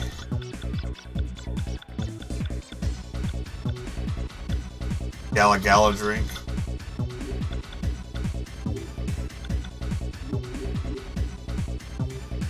And just keep the pressure up here with Lightning Blast. Hold him down.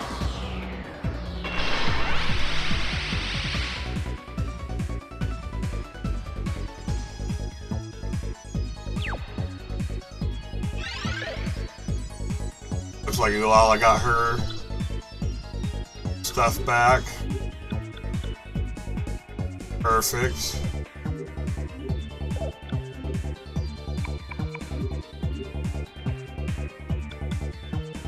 Her and Maya are going to be able to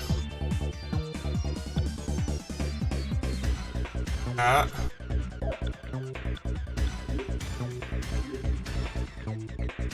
He got his back. Good.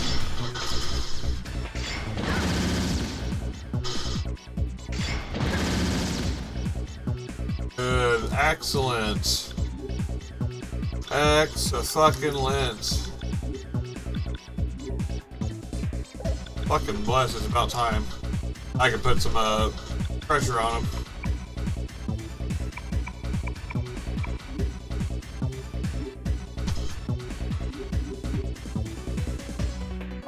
Alright, we got the heal. Paul's gonna get some rank ups. He's healing like that, that's for sure. Alright, this is probably gonna take us into the home stretch here. Get a couple more of these, about 3 more maybe. Depending on what my Jigoku jaw looks like. It's over. Oh, that's gonna be big too. That's just a fucking pot shot on that one. That was just a fucking little extra spice on that one. Of course I got Maya with that. Oh, but she didn't get affected. She got hit with it, but she was not affected. It had no power on her. Go ahead here. I'm gonna try and pull a sneaky one. I'm gonna try and pull a real fucking sneaky one right here. This might be able to fucking do it. If I can hit this. Oh, that's not good.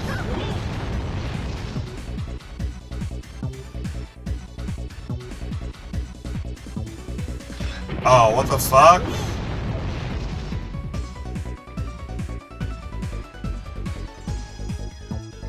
Wow. Okay. Okay.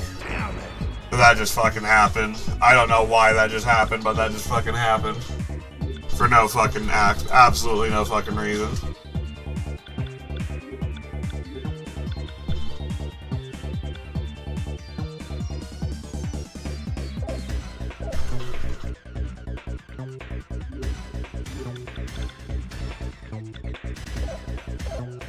Alright, so love that. Love that they decided to use 3 fucking bomb AoEs on my ass. Fucking actual terrorists.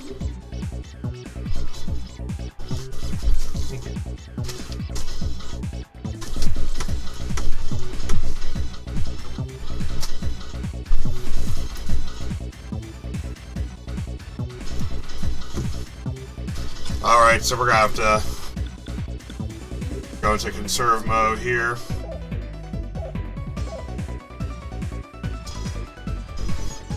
Oh, that's unfortunate. And they're probably gonna survive if I go for it again.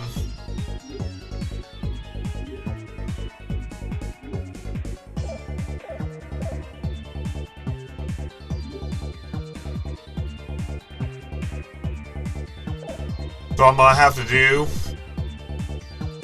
probably Incidents of Life on Maya. I'm not gonna pop my Soma. I could Soma here, but I'm not feeling like I really need to pop my Soma quite yet for this fight. Oh, fucking. That is a fucking hard maybe, I know. Let's bring back Ulala too.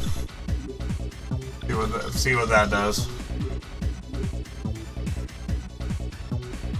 Alright, just take it nice and slow here. Here's Maya.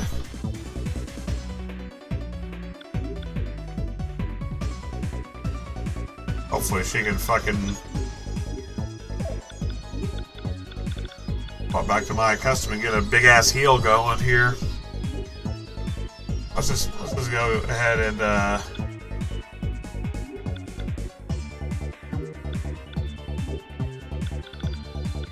go ahead and bring back Balfu as well. Full heal.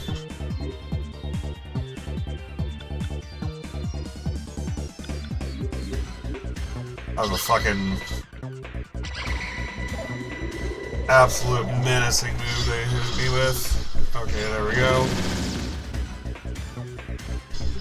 One of them just got an attack.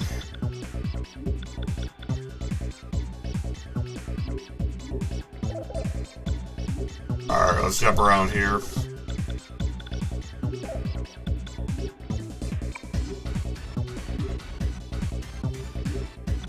Daka fucking came in clutch right there for sure.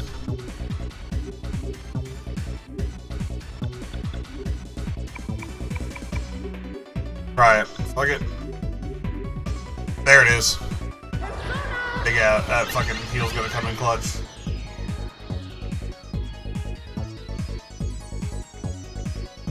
Doubled up even. Ulala back in the fray. Come on now.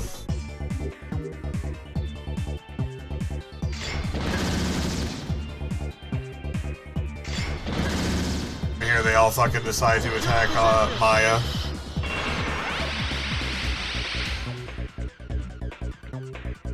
Alright.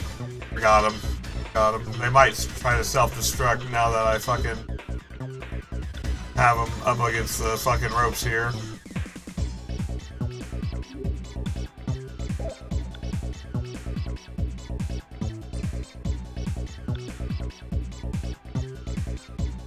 Leaves me to wonder, should I just go in for the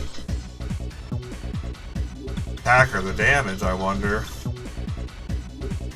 I kind of want to play it for damage. I think I do. I think part of me says play it for damage. So, throw you on Yama. Why not throw Maya on Loki real quick? And fucking try to put this one to bed.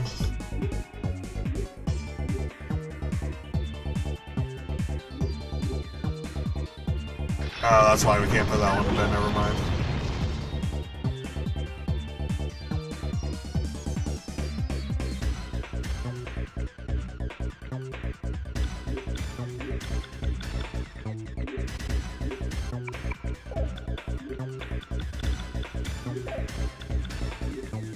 Just got to stick to other people doing this. Eye on the heel.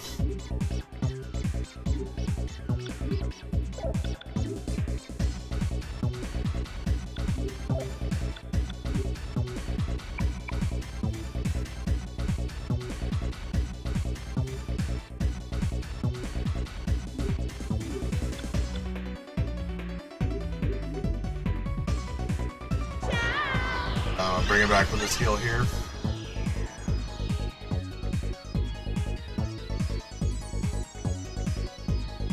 Hurry up.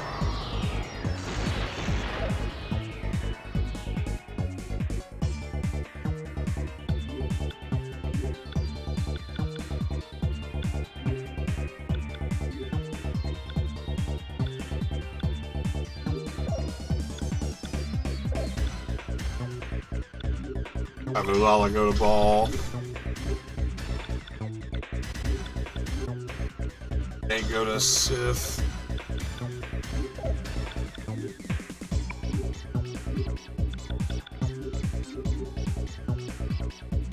Fuck it. Got him. Cover me. Come on. Got one. Nice. Pocket self-explosion. Fuck you.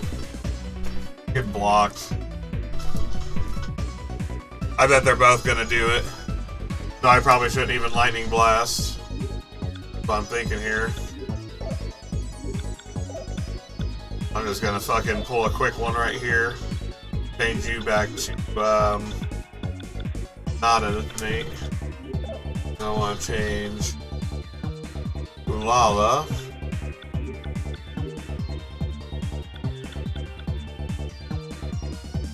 Back to Sif.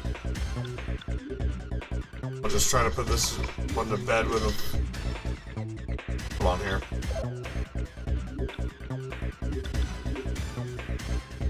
Let's do this instead. I want to try to get Loki. I want to try and end it with Loki here. So, Field Ball. Balfu, who are you on? Balfu's on Loki. Okay, so I can change you to Sip then. That works out perfectly. Fingers crossed here. Trying it. Hopefully this puts it to bed. Or fucking another self-explosion comes out of nowhere. The assholes are basically done for.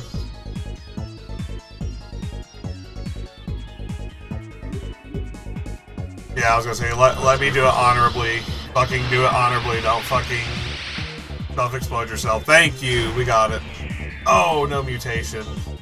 Shit ton of XP for level up though. Level 38, let's go. 37, let's go.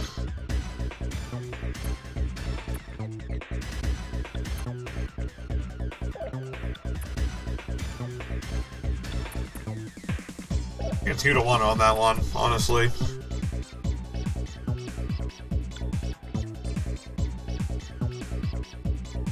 That looks good to me. 2-1. Helps with the level, rank up it. Alright. Well, we got the X1 army taken out here.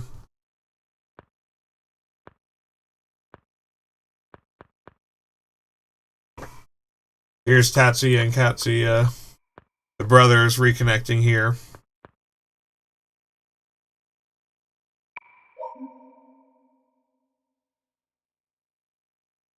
And Maya as well. Oh, Tatsuya, don't push Maya away. It wasn't your fault.